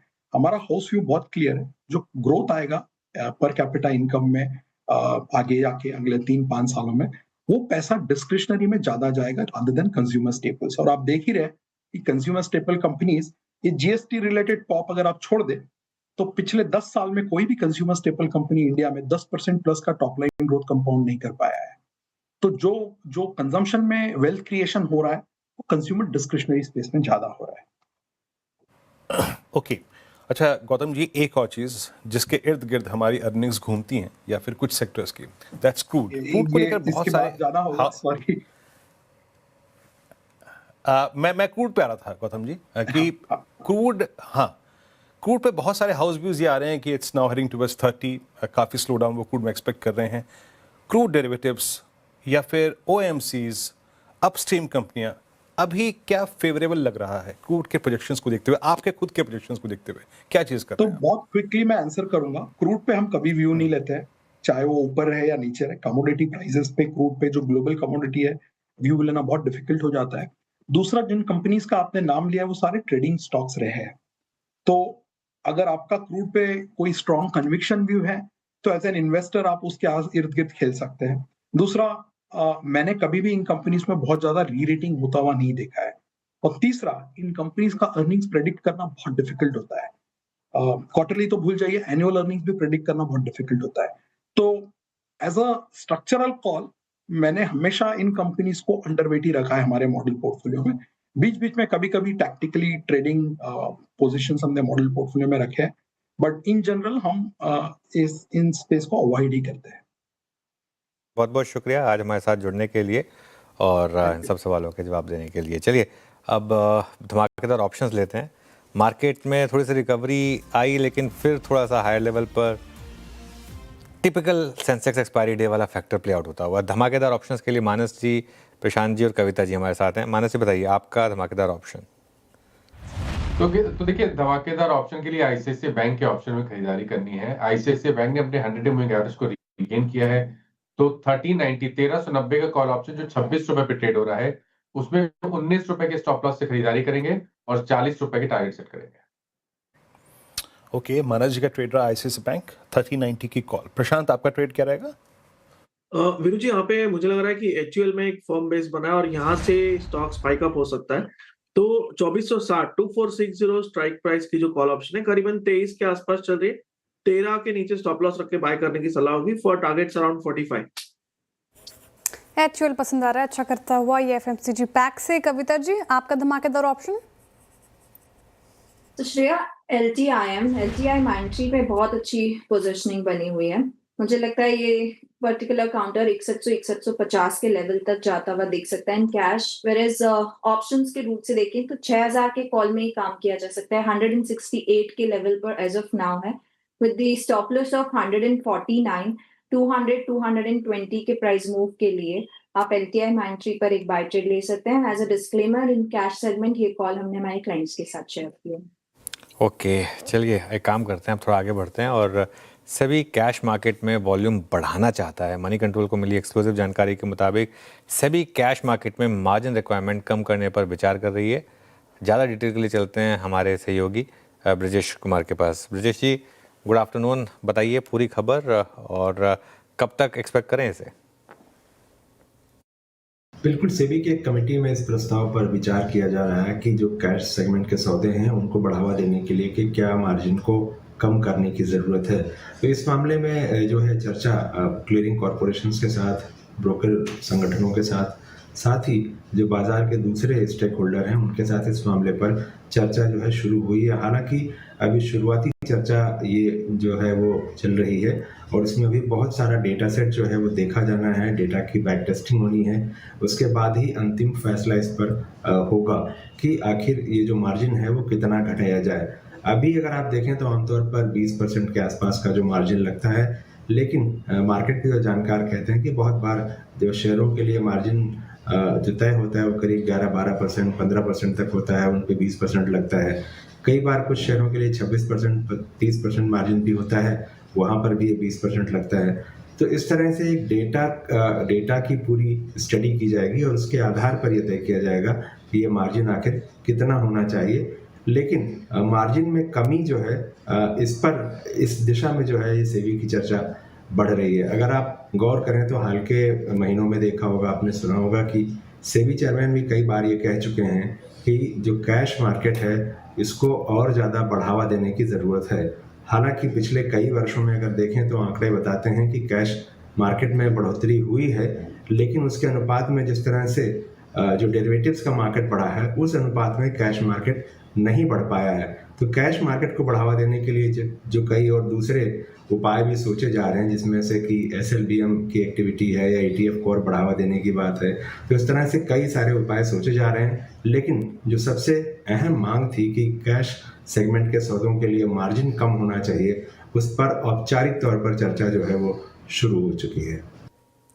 बिल्कुल, शुक्रिया ब्रजेश जी जानकारी के लिए। फिलहाल ये सभी की तरफ से एक कदम, और भी अपडेट्स लेंगे आपके साथ। लेकिन अब हमारे साथ रुचित जी जुड़ रहे हैं इस पैनल में। रुचित जी, गुड आफ्टरनून, स्वागत है आपका कार्यक्रम में। बताइए इस वक्त का ट्रेड क्या होगा आपका? जी वेरी गुड आफ्टरनून श्रेया। कोफोज में आज खरीदारी की सलाह रहेगी करंट लेवल्स पे। हम देख रहे हैं कि हाई टॉप हाई बॉटम का स्ट्रक्चर ये स्टॉक ने रिसेंटली बनाया है वो कंटिन्यू होता हुआ नजर आ रहा है। रिसेंटली भी 2-3 ट्रेडिंग सेशन के जो भी करेक्शंस भी ये स्टॉक में आया था, वहां पे 20 डे पे स्टॉक ने एक अच्छा सपोर्ट बेस बनाया है और वो अप ट्रेंड के स्ट्रक्चर का रिजम्पशन किया है। सो आई थिंक यहाँ पे एक अच्छा अपमूव हम नियर टर्म में कोफोज में कंटिन्यू होते हुए देख सकते हैं। 1880 के नीचे स्टॉप लॉस रखे, यहाँ पे 1960 के टारगेट्स के लिए कोफोज में खरीदारी की सलाह है। कोफोज में खरीदारी की सलाह है, ये आज आपके लिए एक पिक हो गई। अब एक काम करते हैं, 4 का चौका की शुरुआत करेंगे। सबसे पहले सस्ता ऑप्शन ट्रेड लेंगे हम मानस जी से, फिर चलेंगे सौमिल जी के पास एफएनओ सुपरस्टार के लिए, गावसर हैं आज हमारे पास चार्ट का चमत्कार ट्रेड के लिए, और मिड का फंडा के लिए धर्मेश जी। तो मानस जी बताइए सस्ता ऑप्शन आपका। देखिए, सस्ता ऑप्शन के लिए बीएससी के ऑप्शन में खरीदारी करने की राय रहेगी। बीएससी में देखें तो स्टॉक ने 2 दिन पहले 10 डे मूविंग एवरेज पे सपोर्ट लिया और वापस रैली रिज्यूम हो गई है। तो बीएससी का जो 2950 का कॉल ऑप्शन 113 रुपए पे ट्रेड हो रहा है, उसमें खरीदारी करने की राय रहेगी। 94 के स्टॉप लॉस से खरीदारी करनी है और 155 के टारगेट सेट करने हैं। ओके, सस्ता ऑप्शन के लिए बीएससी सुझाया गया मानस जी की तरफ से। एफएनओ सुपरस्टार के लिए सोमिल जी कौन सा स्टॉक सुझाएंगे?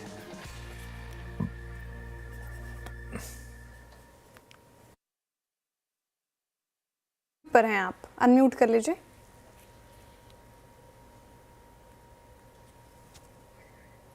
ओके, कोई बात नहीं, सोमिल जी की आवाज नहीं आ रही। चार्ट का चमत्कार के लिए प्रकाश गाबासर है हमारे साथ। गाबासर बताइए आपका चार्ट का चमत्कार क्या होगा?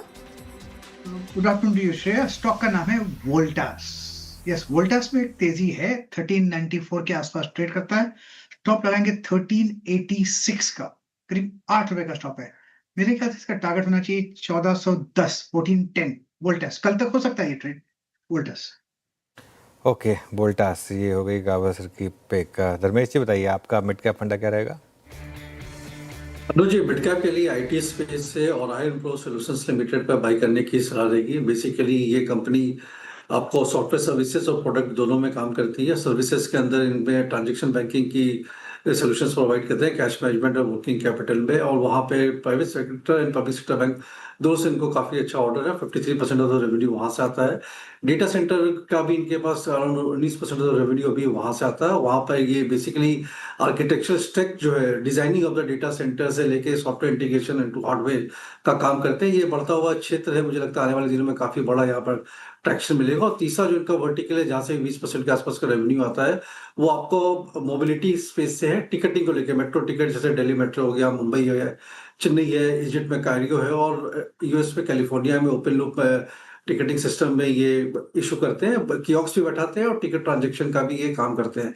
ओवरऑल देखें तो पिछले 3 साल में इन्होंने 30% से ऊपर रेवेन्यू और प्रॉफिटेबिलिटी का ग्रोथ किया। आने वाले समय में मैनेजमेंट का मानना है कि ये ग्रोथ करा रहेगा। हम लोग अभी ऐसा लगता है इंटरेक्शन के बाद कि ये कंटिन्यूटी इसकी मेंटेन रहेगी।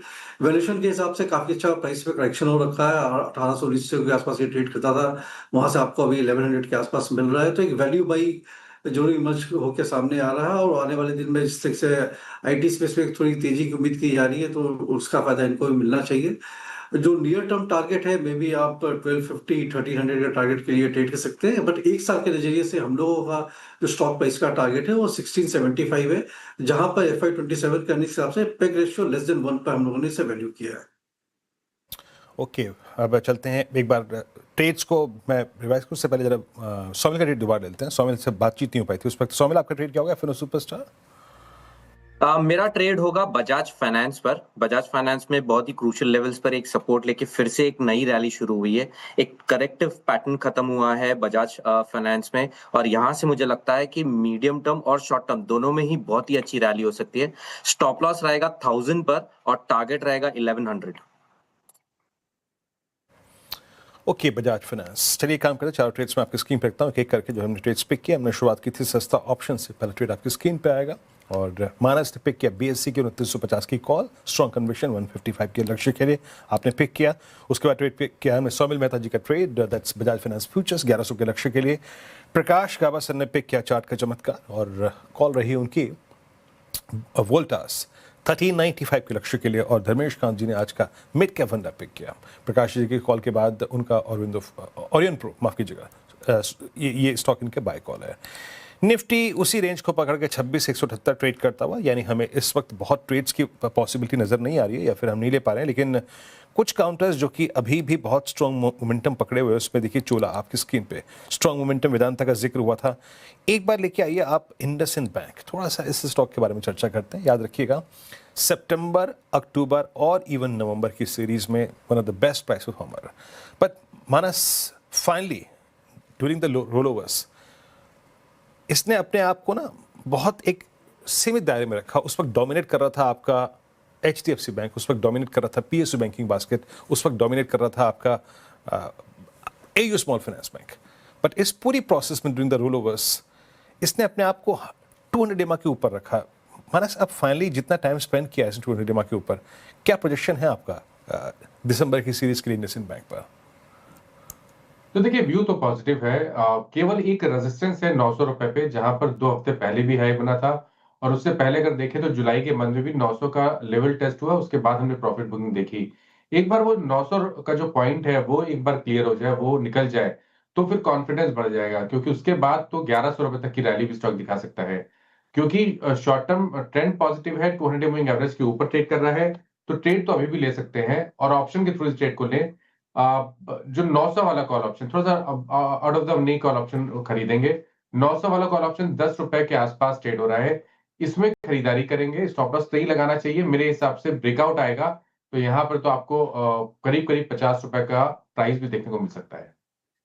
ओके, इंडसइंड बैंक पर फिलहाल ये व्यू खरीदारी की राय और टारगेट स्टॉप लॉस बता दिया गया है। टाटा पावर से जुड़ी खबर आ रही है। दरअसल टाटा पावर के गुजरात मुंद्रा पावर प्लांट को लेकर जल्द बड़ी राहत मिल सकती है। CNBC आवाज़ को मिली एक्सक्लूसिव जानकारी के मुताबिक दिसंबर से मुंद्रा UMPP फिर शुरू हो सकता है। पूरी खबर डिटेल में समझते हैं एक बार विवेक अय्यर से। विवेक, हाय, गुड आफ्टरनून। क्या है खबर, डिटेल्स क्या है? ये एक बहुत महत्वपूर्ण डेवलपमेंट है। अगर आप टाटा पावर देखेंगे तो टाटा पावर का जो अल्ट्रा मेगा पावर प्लांट है जो मुंद्रा में है, ऑलमोस्ट 4000 मेगावाट या 4 गीगावाट का फैसिलिटी जो है, और जो जून 2025 से बंद पड़ा हुआ है, जिसके कारण कंपनी को फिक्स कॉस्ट का भी अंडर रिकवरी नहीं हो रहा है। इसके हमारे सूत्रों के अनुसार कंपनी ने गुजरात गवर्नमेंट के साथ सप्लीमेंट्री PPA का फाइनल स्टेज में है। इन प्रिंसिपल अप्रूवल आ चुका है और हमारे सूत्रों के अनुसार दिसंबर से ये प्लांट शुरू होने वाला है। ना सिर्फ ये, हमारा सूत्रों के अनुसार गुजरात PPA को एक प्रेसिडेंट रखते हुए बाकी जो 4 स्टेट है वो भी टाटा पावर मुंद्रा फैसिलिटी के साथ PPA साइन करने की कोशिश करेंगे। ये एक बहुत बड़ा और इम्पोर्टेंट डेवलपमेंट है अगर आप टाटा पावर की तरफ से देखेंगे तो। हमने टाटा पावर को रीच आउट किया था, टाटा पावर ने अब तक हमें कोई रिस्पॉन्स नहीं दिया है, बट हमारे सूत्रों कह रहे हैं कि पूरा प्लांट एक स्टेट ऑफ रेडीनेस में है, एक प्रिपेयर्डनेस में है ये पावर सप्लाई शुरू करने के लिए। इसके साथ साथ और एक इम्पॉर्टेंट डेवलपमेंट यही है कि Q2 FY26 में कंपनी का मैनेजमेंट ने बोला था कि उन लोग फाइनल स्टेज ऑफ टॉक्स में है गुजरात के साथ, स्पेशली एक सप्लीमेंट्री PPA साइन करने में, और उन्होंने कहा था ईयर एंड के पहले आ जाना चाहिए था, और हमारे सूत्र भी कह रहे हैं कि एवरीथिंग इज़ ऑन ट्रैक। अगर आप इसका एक इम्पैक्ट एनालिसिस करेंगे, FY25 में जो Mundra coal and shipping cluster है उसने ऑलमोस्ट 1100 करोड़ का कंट्रीब्यूशन किया था to the overall PAT, almost 6000 crore का। तो एक बहुत इंपॉर्टेंट डेवलपमेंट है। फिक्स कॉस्ट अंडर रिकवरी कम होगा, और ये सेक्शन 11 नहीं है, ये सप्लीमेंट्री PPA है, तो ये काफ़ी पॉजिटिव डेवलपमेंट है। और एक डेवलपमेंट जो ऑलमोस्ट 10 साल 1 डेकेड ऑफ ओवरहैंग जो था टाटा पावर के ऊपर, वो इससे निकल सकता है। तो टाटा पावर इसके कारण आज फोकस में है। ओके, शुक्रिया विवेक। टाटा पावर इसके लिए फोकस में इस समय आपको दिखाई देगा। चलिए एक काम करते हैं, छोटा सा ब्रेक लेंगे, उसके बाद जब लौटेंगे तो हमारे साथ मास्टर्स इन्वेस्टमेंट मैनेजर्स के पोर्टफोलियो मैनेजर रक्षित रंजन जुड़ेंगे इस छोटे से ब्रेक के बाद।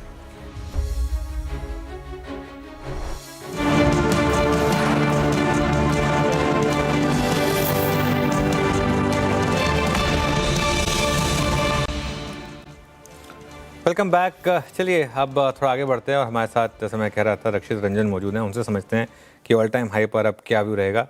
रक्षित, गुड आफ्टरनून। 14 महीने बाद ऑल टाइम हाई लगा, बैंक्स ने लीड किया ऑब्वियसली इस रैली को। यहाँ से अब आपका व्यू मार्केट पर इन जनरल और बैंक्स पर इन पर्टिकुलर क्या होगा? गुड आफ्टरनून अनुज। हाँ बिल्कुल, मार्केट ऑल टाइम हाई पे डिफरेंट बिहेव करेगी कंपेयर टू जैसा पिछला 3-4 साल। तो हमारे को लगता है ब्रेड्थ थोड़ी अगले 2-1 साल ब्रेड थोड़ी नैरो रहेगी मार्केट में, जहां पे वैल्यूएशंस में या तो अर्निंग सरप्राइज की गुंजाइश अभी फैक्टर इन नहीं हुई है, वहां पे सिलेक्टिव स्टॉक पिकिंग काम आएगी। जहां पे अर्निंग्स ग्रोथ मार्केट बीटिंग रहेगी, वहां पे आई थिंक शेयर प्राइस में बढ़ोतरी होगी। लेकिन ओवरऑल निफ्टी की अर्निंग्स ग्रोथ सिंगल डिजिट चल रही है। उसके पहले 3 साल जो 2021 से 24 अर्निंग्स ग्रोथ 25% के करीब रही थी, उस लेवल की अर्निंग्स ग्रोथ एक्सपेक्टेड नहीं है। वैल्यूएशंस बहुत रिच हैं, तो ऐसा नहीं है कि ब्रॉड बेस्ड री रेटिंग की कोई संभावना है, तो स्टॉक सिलेक्शन बहुत जरूरी रहेगी। Okay, broad base rerating की संभावना नहीं है रक्षित जी, तो ऐसे में आप मतलब इनफेक्ट काफ़ी सिलेक्टिव हैं, तो आपको स्पेस कहाँ नजर आ रहा है? I mean considering last quarterly earnings और उसके ऊपर भी जो आपको फर्दर ग्रोथ दिखाई दे रही है, उसके आधार पे आपको स्पेस कहाँ नजर आ रहा है फ्रेश बाइंग का? सो फ्रेश बाइंग का दो तरह की कंपनीज, एक तो जहां पे मार्केट की एक्सपेक्टेशन में कोई रीसेंट कैपिटल एलोकेशन डिसीजन या फिर किसी और तरह की टेलविंड अभी प्राइस्ड इन नहीं है जो कि आ सकती है, वो एक छोटा सा स्पेस है। और एक दूसरा स्पेस है जहां पे कुछ कंपनियां पिछले 3-4 सालों में यूनिक बिजनेस मॉडल्स को और स्ट्रेंथन करी हैं, तो वो क्वालिटी अपग्रेड्स का वहां पे थोड़ा सा पोटेंशियल है अर्निंग्स ग्रोथ के साथ। ओवरऑल हमारा एक्सपोजर हेल्थ केयर, ऑटोज, थोड़ा rural oriented, IP led exports, इन सारे एरियाज में एक्सपोजर बढ़ाया गया है। Okay, Rakshit ji good afternoon, Shreya बात कर रही हूँ।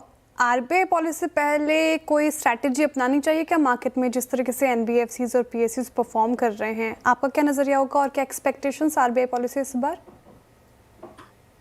एक्सपेक्टेशन आई थिंक जब आप देखें जहां पे इन्फ्लेशन है, जहां पे आईआईपी के नंबर आ रहे हैं, तो वहां से तो रेट कट की संभावना बढ़ती है।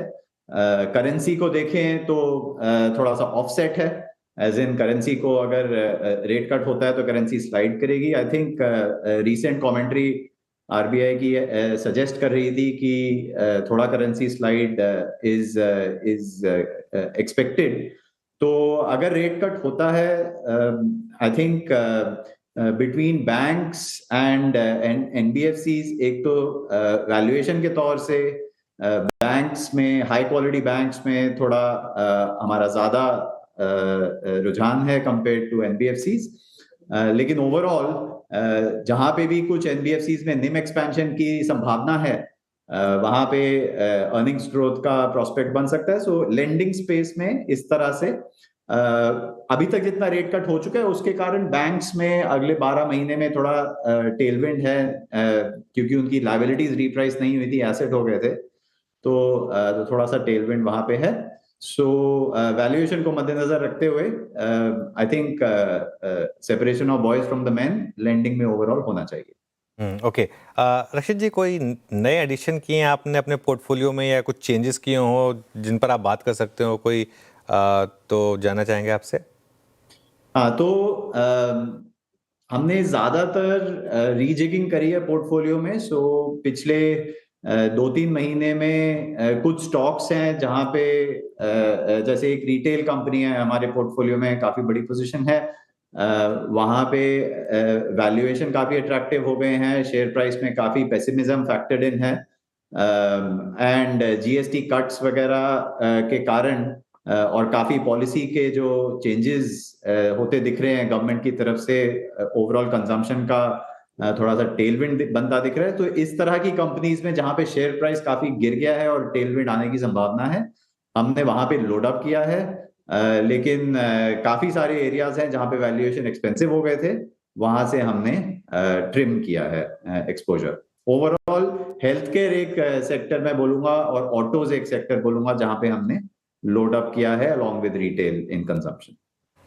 ओके, अच्छा, सिंस आपने ये भी आखिरी में बोला अक्षित जी कि आपने थोड़ा सा लोडिंग की है ऑटो में, कंसीडरिंग द फैक्ट कि आने वाली पॉलिसी में स्ट्रीट एक्सपेक्टेशन मान के चल रही है कि there will be a rate cut, rate sensitives में ही एक और तबका जिसमें काफ़ी प्राइस डैमेज हुआ है, जो कूलिंग ऑफ हुई है रियल स्टेट में, क्या आपके वैल्यूएशंस के पैरामीटर्स में वो क्या एक इस वक्त एक्यूमुलेशन जोन में है या नहीं?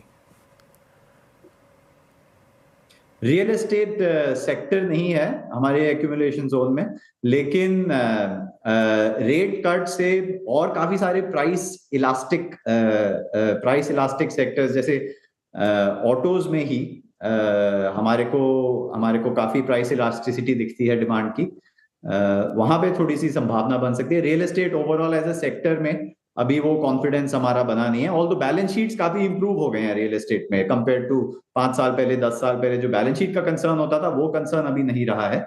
लेकिन अभी हमने पोजीशंस कहीं नहीं बनाए हैं रियल एस्टेट में। ओके, रियल एस्टेट में आपने अभी फिलहाल कहीं पोजीशंस नहीं बनाए हैं। वैसे रक्षित जी, स्मॉल कैप्स अगर आप देखें और मिड कैप्स इनफैक्ट अपने पीक से काफ़ी नीचे हैं। स्मॉल कैप अगर स्पेसिफिकली मैं उससे पूछूं आपसे, तो क्या पोर्टफोलियो में आपने स्मॉल कैप्स में भी एक्सपोजर बढ़ाया? क्या पोर्टफोलियो कैसे फिलहाल अभी आप मैनेज कर रहे हैं? क्या रेशियो है स्मॉल कैप, मिड कैप और लार्ज कैप का? जी बिल्कुल, पिछले 12 महीने में मैं बोलूंगा स्मॉल और मिड का एक्सपोजर हमारे पोर्टफोलियो में धीरे धीरे बढ़ा है काफी कंसिस्टेंटली। जहां लार्ज कैप ज्यादातर 70% ऑफ हमारा पोर्टफोलियो रहते थे, अभी वो करीब 50% के करीब है। काफी significant shift toward small and mid cap हुआ है।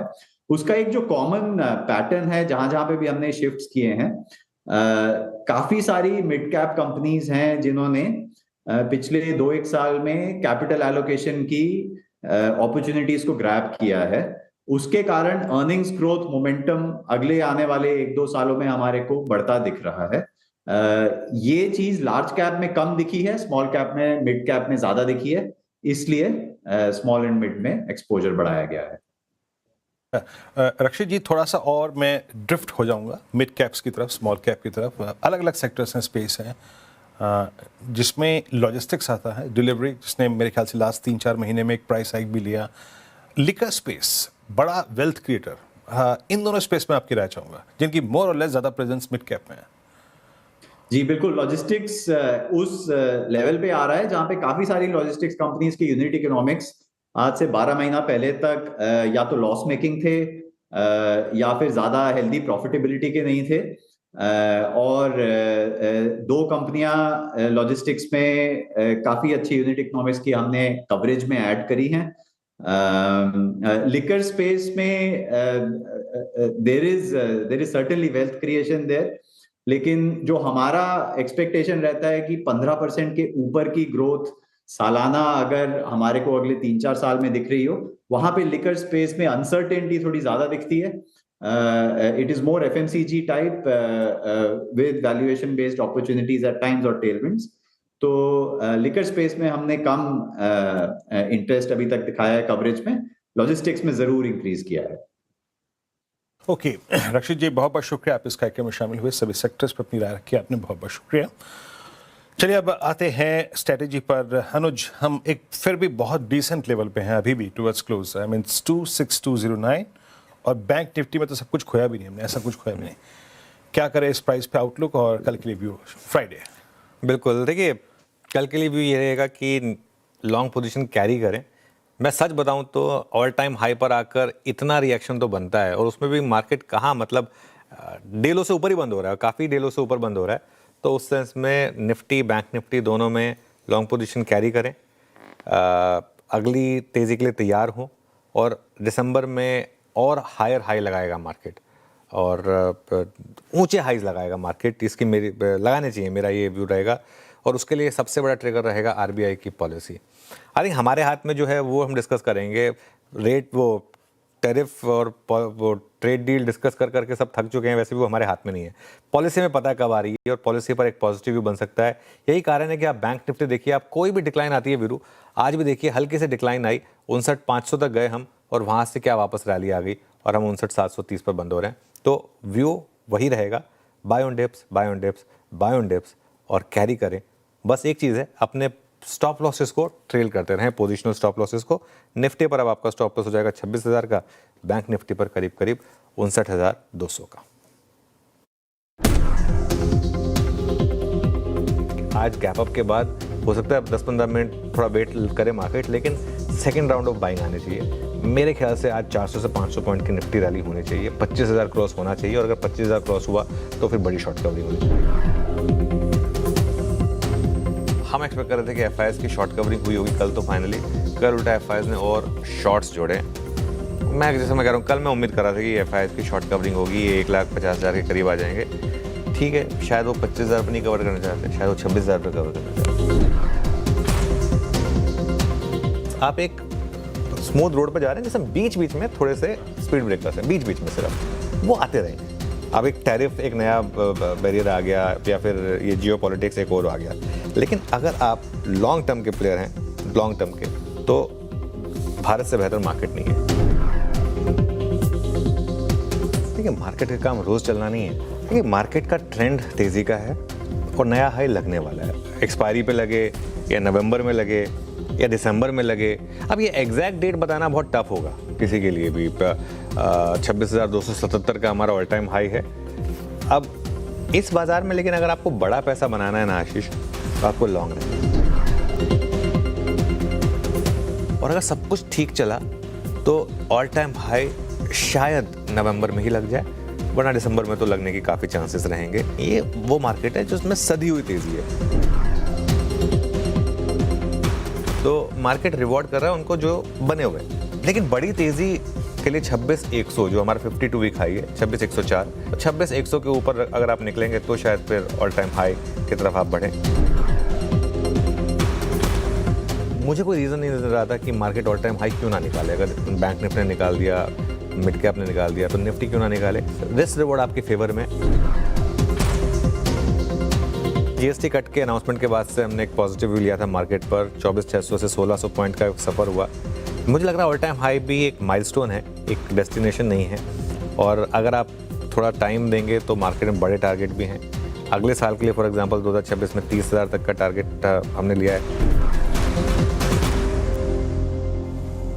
ओके, तो इस वक्त निफ्टी फ्लैट, बैंक निफ्टी 146 अंक ऊपर, लेकिन एक स्टॉक लेकर आई वर्लपूल में आज गजब की गिरावट देखने को मिली। 11% तक आज के सेशन में करेक्ट हुआ। डेज लो पर अब बंद होने की तैयारी कर रहा है और दरअसल डिस्काउंट पर ब्लॉक डील के बाद इसमें गिरावट देखने को मिल रही है। लेकिन मेन कारण क्या है, साथ ही प्रमोटर्स का फ्यूचर प्लान क्या है, तो और डिटेल में समझते हैं सब चीज़ों को। हरमाज फताकिया जी हमारे साथ मौजूद हैं स्टूडियो में। हरमाज जी, गुड आफ्टरनून।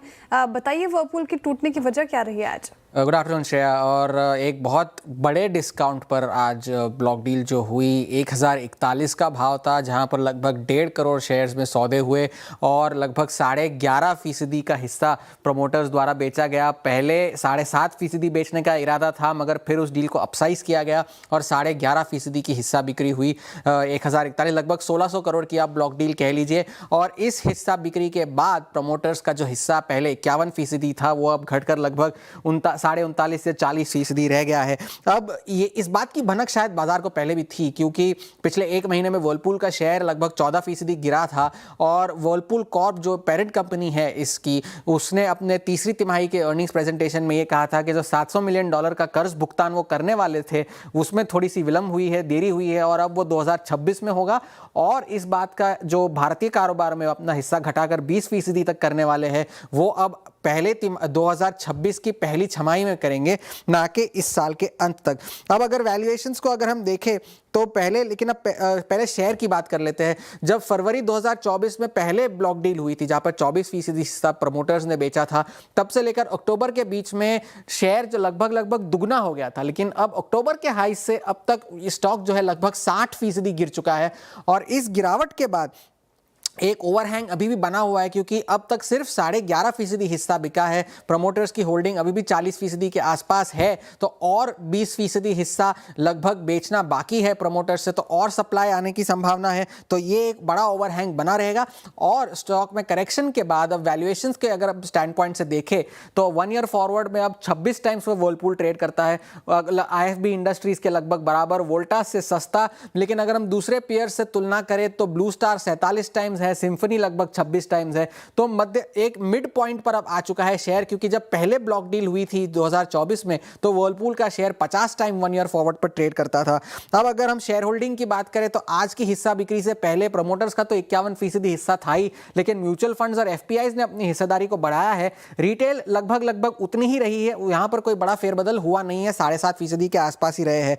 अब आगे क्या, ब्रोकरेजेस ये कह रहे हैं कि काफी सारी जो डील्स वर्लपूल ने अपने प्रमोटर्स के साथ साइन की है, ट्रांजिशन को लेकर के, रॉयल्टी को लेकर के, उससे ब्रांड में विस्तार में तो संभावना है, लेकिन मार्जिन्स पर इसका असर पड़ेगा, क्योंकि एक फिक्स्ड कॉस्ट कंपनी को देना होगा रॉयल्टी के मुताबिक। और कोटक की अगर माने तो उससे मार्जिन्स पर असर होगा, एबिटा पर असर होगा, और लगभग 65 से 70 करोड़ एबिटा पर नुकसान की वो उम्मीद लगा रहे हैं, कोटक के ये अनुमान है। तो वर्लपूल आज का एक्सीडेंट ऑफ द डे 11.5%, तो स्टॉक नीचे है ही, लेकिन एक बड़ा ओवरहैंग अभी भी बना हुआ है, क्योंकि अगले 6 महीनों में और हिस्सा बिक्री प्रमोटर्स के द्वारा हो सकती है। ओके, शुक्रिया हरमाज जी जानकारी के लिए। एक बड़ा ओवरहैंग अभी भी बना हुआ है और प्रमोटर हिस्सा बेच सकते हैं 11% 11.5% आज करेक्ट हो गया, क्या व्यू बन रहा है वर्लपूल पर? बिल्कुल, जैसे हरमास भी एक्सप्लेन कर रहे थे ब्यूटीफुली श्रेया, एक नाम इंग्लिश में कहावत है, don't be more loyal than the king. मतलब आप समझिए इस चीज़ को, और ये एक लेसन है। मैं फिर से 2 साल का चार्ट दिखाऊंगा वर्लपूल का। ये लेसन है उनके लिए जो तेज़ी में बह जाते हैं। जब हमारी स्मॉल कैप और मिड कैप की पागलों जैसी बुल मार्केट चल रही थी ना, तब जहां ब्लॉक डील होती थी, नॉर्मल एक जो कॉमन सेंस होगी ना, कॉमन सेंस अप्रोच ये होगी कि ब्लॉक डील में अगर प्रमोटर स्टेक बेच रहा है तो वहां पर कुछ समय के लिए स्टॉक स्ट्रगल करेगा और कुछ समय के लिए उस लेवल को नहीं क्रॉस करेगा। ये एक फेज आ गया था जहां पे प्रमोटर बेचता था और वहां से स्टॉक डबल हो गया था। पहली बार जब उन्होंने अनाउंस किया था तो वो खुद हैरान हो गए होंगे कि हमने बेचा, और उसके बाद लेकिन 2450 से आधा हो गया 1200। मुझे हैरानी नहीं होगी 1200 से भी आधा हो जाए। क्यों नहीं हो सकता? अब प्रमोटर जब खुद बोल चुके हैं कि नहीं हमें तो और बेचना है, हम तो 20% पे आना चाहते हैं। आज भी देखिए उन्होंने, और वो डिसाइड कर चुके हैं कि अब इस बिजनेस को हमको बेचना है, बात खत्म। बाकी सब इफ्स एंड बट्स हैं। जो 74% एक टाइम पे स्टेक हुआ करता था, 75% आज की डेट में वो 20% पे लाना चाहते हैं। तो कोई तो रीज़न होगा, सब कुछ बेच के वो क्लियरली जाना चाह रहे हैं। तो ठीक है, 20% तक अगर हिस्सा लेकर आएंगे तो करने दीजिए उनको। और मैं फिर कह रहा हूँ, मेरा सवाल तो म्यूचुअल फंड से भी रहेगा जिन्होंने बार बार इस ब्लॉक डील में पार्टिसिपेट करा है, क्योंकि वो भाई आपका पैसा नहीं है, वो जिन्होंने इन्वेस्ट किया उनका पैसा है। किस लॉजिक पर आपने इस तरीके से इन्वेस्ट किया है, उनको पूरा बेच देने दीजिए, उसके बाद देखेंगे। अब हम क्यों उनको एग्जिट दे रहे हैं, बट एनीवे जो भी है, मेरे ख्याल से अभी तो स्टॉक से दूर रहना चाहिए। चलिए BTST की शुरुआत करते हैं। बिल्कुल, अवॉइड की सलाह फिलहाल तो वर्लपूल में। चलिए BTST STBT ट्रेड्स लेते हैं। प्रशांत जी बताइए क्या चुनेंगे कल के लिए, फ्राइडे के सेशन के लिए? प्रशांत जी, जो स्टॉक सुझा रहे वो हम तक पहुंच नहीं पा रहे। तो यहाँ पे stock at the highest point of the day MCX 10,440 पे ट्रेड कर रहा है।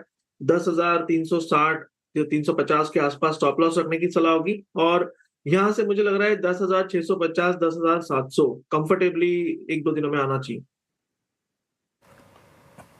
ओके, MCX 10,500 पे भी प्रशांत जी साथ छोड़ने को तैयार नहीं है। MCX का अभी भी कॉल जारी है 10,440 पे। प्रकाश सर, आपकी कॉल क्या रहेगी? Veeru, good afternoon to you. Stock का नाम है डिलीवरी, ट्रेड कर रहा है 425, 3 रुपए का स्टॉप लगाएंगे 422, टारगेट रहेगा 430 प्लस जोन, तो 430 प्लस के लिए डिलीवरी। ओके, चलिए तो डिलीवरी पर आप ट्रेड लेंगे। मानस जी, आप क्या कैरी कर रहे हैं कल के लिए?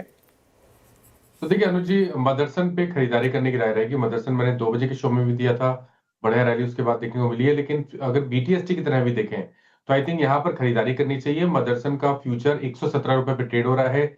115 रुपए 50 पैसे के स्टॉप लॉस से खरीदारी करेंगे और 120 रुपए के टारगेट सेट करेंगे। मदरसन इसने अच्छा परफॉर्म किया आज। ऑटो एंसिलरी स्पेस में बाइंग तो थी। सोमिल जी, आपकी पिक बताइए।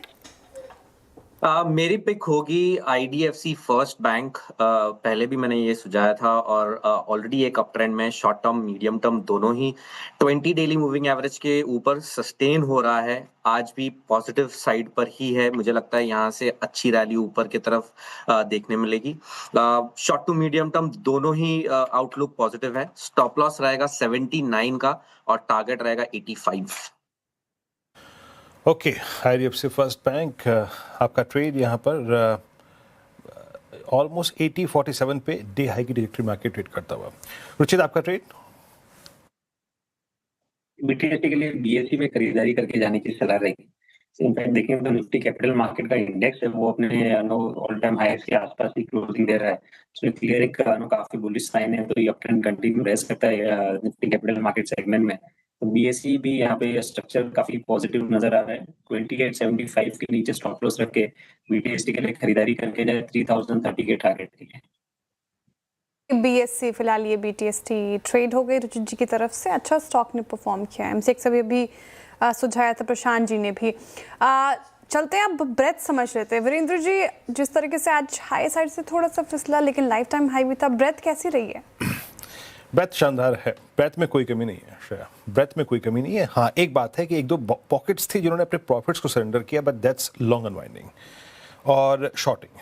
आपकी स्क्रीन पे अगर आप कंपेयर करें 65 लॉन्ग्स अभी भी और 14 में अगर आप देखें शॉर्ट कवरिंग है, जो ब्रेथ लगभग आप समझिए कि 11:30 तक एडवांस के फेवर में थी, वो करीब करीब शॉर्ट बदल गई 117 में। But still considering the fact कि आज हम ऑल टाइम हाई पे क्लोज हो रहे हैं, उतनी बुरी नहीं है।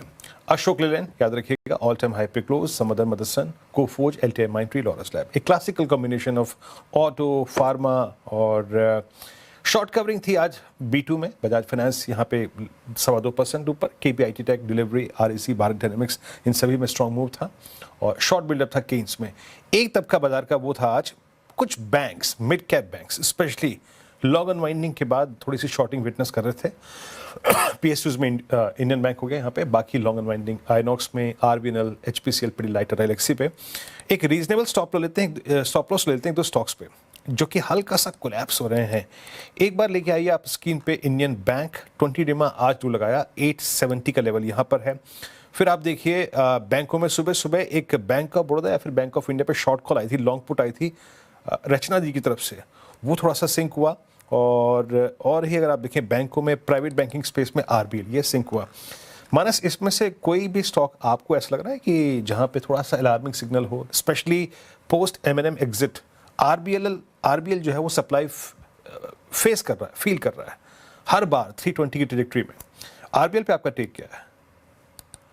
देखिए RBL बैंक में अगर हम बिल्कुल शॉर्ट टर्म में देखें तो वहां पर लोअर टॉप लोअर बॉटम बनना शुरू हुए हैं, लेकिन मेरा समझना है कि यहाँ पर एक बहुत ही स्ट्रांग सपोर्ट है 306 से लेकर 302 रुपए की रेंज में। तो जब तक ये 302 के ऊपर ट्रेड करता रहे तब तक आप पोजीशन को होल्ड कर सकते हैं।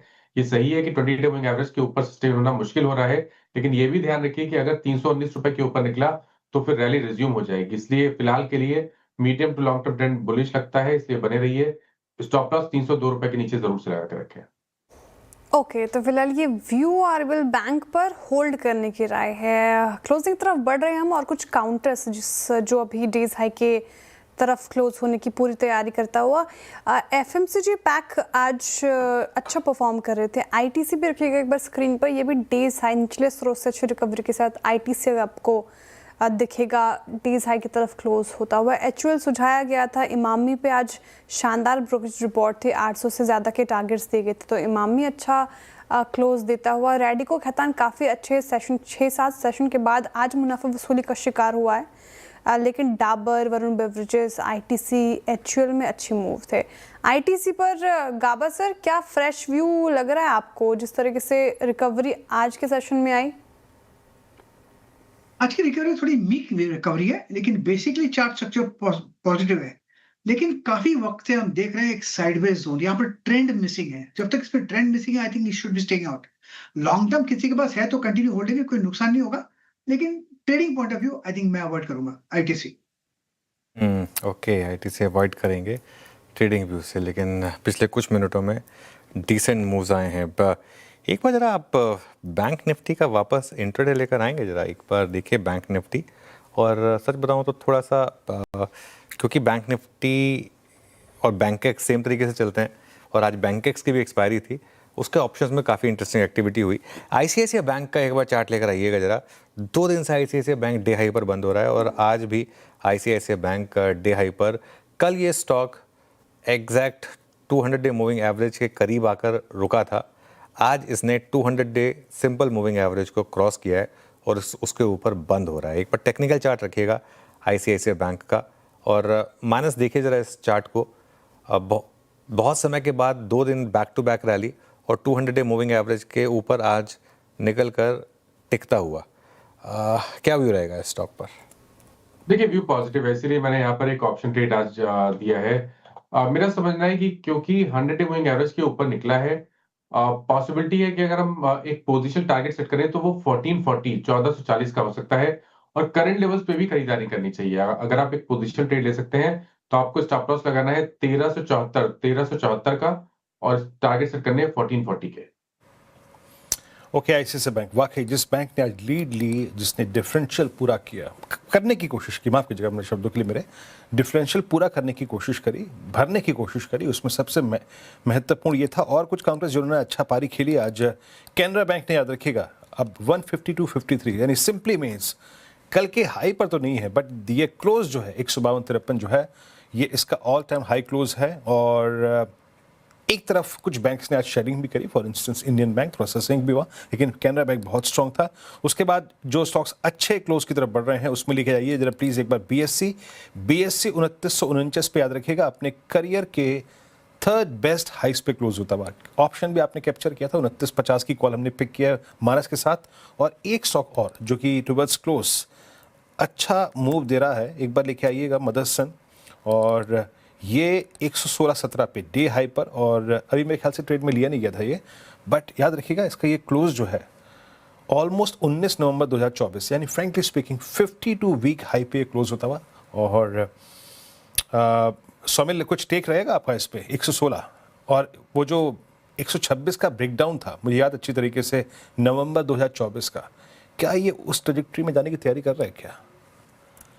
एब्सोल्युटली वीरू, मुझे यहाँ से लगता है कि ये एक नई रैली ऊपर में शुरू हुई है। It's a totally a new zone now, और ये मुझे लगता है कि ऊपर में अगर मीडियम टर्म की बात करें 125 127 तक ये स्टॉक जा सकता है, which is the 78% retracement of the entire fall. और अगर ये इस लेवल के ऊपर जाता है देन ऑल टाइम हाईस की तरफ जा सकता है। 144 जो प्रीवियस स्विंग हाई है वहां तक जा सकता है। नीचे में स्ट्रिक्ट स्टॉप लॉस लगा है 101 पर, जो मुझे नहीं लगता कि अब यहाँ से मीडियम टर्म में ये टूटेगा। So that will be my stop loss, और ऊपर 125 130 के टारगेट्स। ओके, चलिए एक और स्टॉक पे चेक लेते हैं और उसके बाद फिर क्लोजिंग की तरफ बढ़ेंगे। श्रीराम फाइनेंस में कुछ इंटरेस्टिंग हो रहा है, आज फिर फ्रेश ऑल टाइम हाई पर ये स्टॉक, और अगर इस महीने का चार्ट देखेंगे आप 16%, जी हाँ मैं महीने की बात कर रहा हूँ, ध्यान रखिएगा सीरीज़ की नहीं, निफ्टी का टॉप गेनर रहा है ये, और एक महीने में देखिए करीब करीब 20% के मैसिव मूव्स यहाँ पर इस समय ट्रेड में आते हुए। गाबा सर वेरी क्विकली जाते जाते श्रीराम फाइनेंस का अगर आप चार्ट देख सकें और कोई व्यू स्टॉक पर। ये मेरा शॉर्ट लिस्ट स्टॉक है, थोड़ा स्ट्रेच है लेकिन ये बिल्कुल इसमें मोमेंटम है और लेने लायक भी है। एग्रेसिव कॉल है, 867 के ट्रेड कर रहा है, स्टॉप लगाइए करीब लोअर लेवल अराउंड 865, $2 का, ये 880 पॉसिबल है। मोमेंटम है इसमें श्रीराम फाइनेंस। चलिए तो अब एक काम करते हैं, आज का दिन यानी 27 नवंबर हमने नए शिखर पर क्लोज होने की तैयारी करते हुए, अनुज मतलब आज नया हाई क्रिएट किया, शायद क्लोज तो नहीं आ पाएगा बट चलते हैं आपके पास इस क्लोजिंग को देखने के लिए। Over to you Anuj. Viru, all time high close भी है ये, सिर्फ ऑल टाइम हाई ही नहीं है ये। एक बार एडजस्टेड क्लोज देख लेता हूँ मैं, एक बार जैसे मेरे को एडजस्टेड क्लोज दिखा दीजिए जरा। 26, अच्छा ठीक है, 26,215। तो पहला हमारा जो प्रीवियस क्लोजिंग हाई था वो था करीब करीब 26,216 26,216 था, 26,216 था। तो unfortunately all time closing high से हम 1 पॉइंट दूर रह जाएंगे, लेकिन इंटरडे में ऑल टाइम हाई, लेकिन क्लोजिंग हाई से 1 पॉइंट दूर रहेंगे ऑल टाइम क्लोजिंग हाई से। चलिए कोई बात नहीं, किसी और दिन सही। निफ्टी करीब करीब 22 पॉइंट ऊपर, बैंक निफ्टी 240 पॉइंट ऊपर, निफ्टी आईटी करीब करीब 100 पॉइंट ऊपर। मिड कैप इंडेक्स थोड़ा सा अंडर परफॉर्म कर रहा था आज, स्मॉल कैप इंडेक्स काफ़ी अंडर परफॉर्म कर रहा था, करीब करीब 0.5% नीचे था। और ये कहानी रही हुई है इस बार की मार्केट की कि स्मॉल कैप नहीं चले, इसलिए लोग जो कह रहे हैं ना कि मेरा पोर्टफोलियो नहीं चला, उसका कारण यही है। एडवांस डिक्लाइन थोड़ा सा नेगेटिव था, आज ज़्यादा गिरने वाले शेयर थे बजाय के बढ़ने वाले शेयर्स के। अब आते हैं जरा सेक्टोरल गेनर्स पर। सबसे ऊपर कैपिटल मार्केट, एमसीएक्स ने काफ़ी हेल्प की होगी, इसकी 0.5% ऊपर था। फाइनेंशियल्स यहाँ पर रैली थी, निफ्टी बैंक में रैली थी, निफ्टी आईटी में रैली थी, और हल्की सी एफएमसीजी में रैली थी। गिरने वाले सेक्टर्स पर आते हैं अब। सबसे ऊपर यहाँ पर रियल एस्टेट, फिर oil and gas, Nifty energy, PSU bank, capital goods और ऑटोज़। फटाफट निफ्टी गेनर्स और निफ्टी लूजर्स देख लेते हैं। निफ्टी गेनर्स में बजाज फाइनेंस करीब करीब 2.5%, ICICI Bank 1.5%, Shriram Finance 1.25%, Lever, Bajaj Finserv और हिंडाल्को यहाँ पर अच्छे खासे गेंस रहे। लूजर्स में Adani enterprises, Ayushman Motors, eternal, ONGC, Maruti और बजाज ऑटो। लेकिन कुल मिलाकर जैसा कि वीरू कह रहे थे, आज का दिन गिना जाएगा मार्केट के लिए एक 14 महीने का वनवास खत्म करके और fresh all time high hit करने के लिए।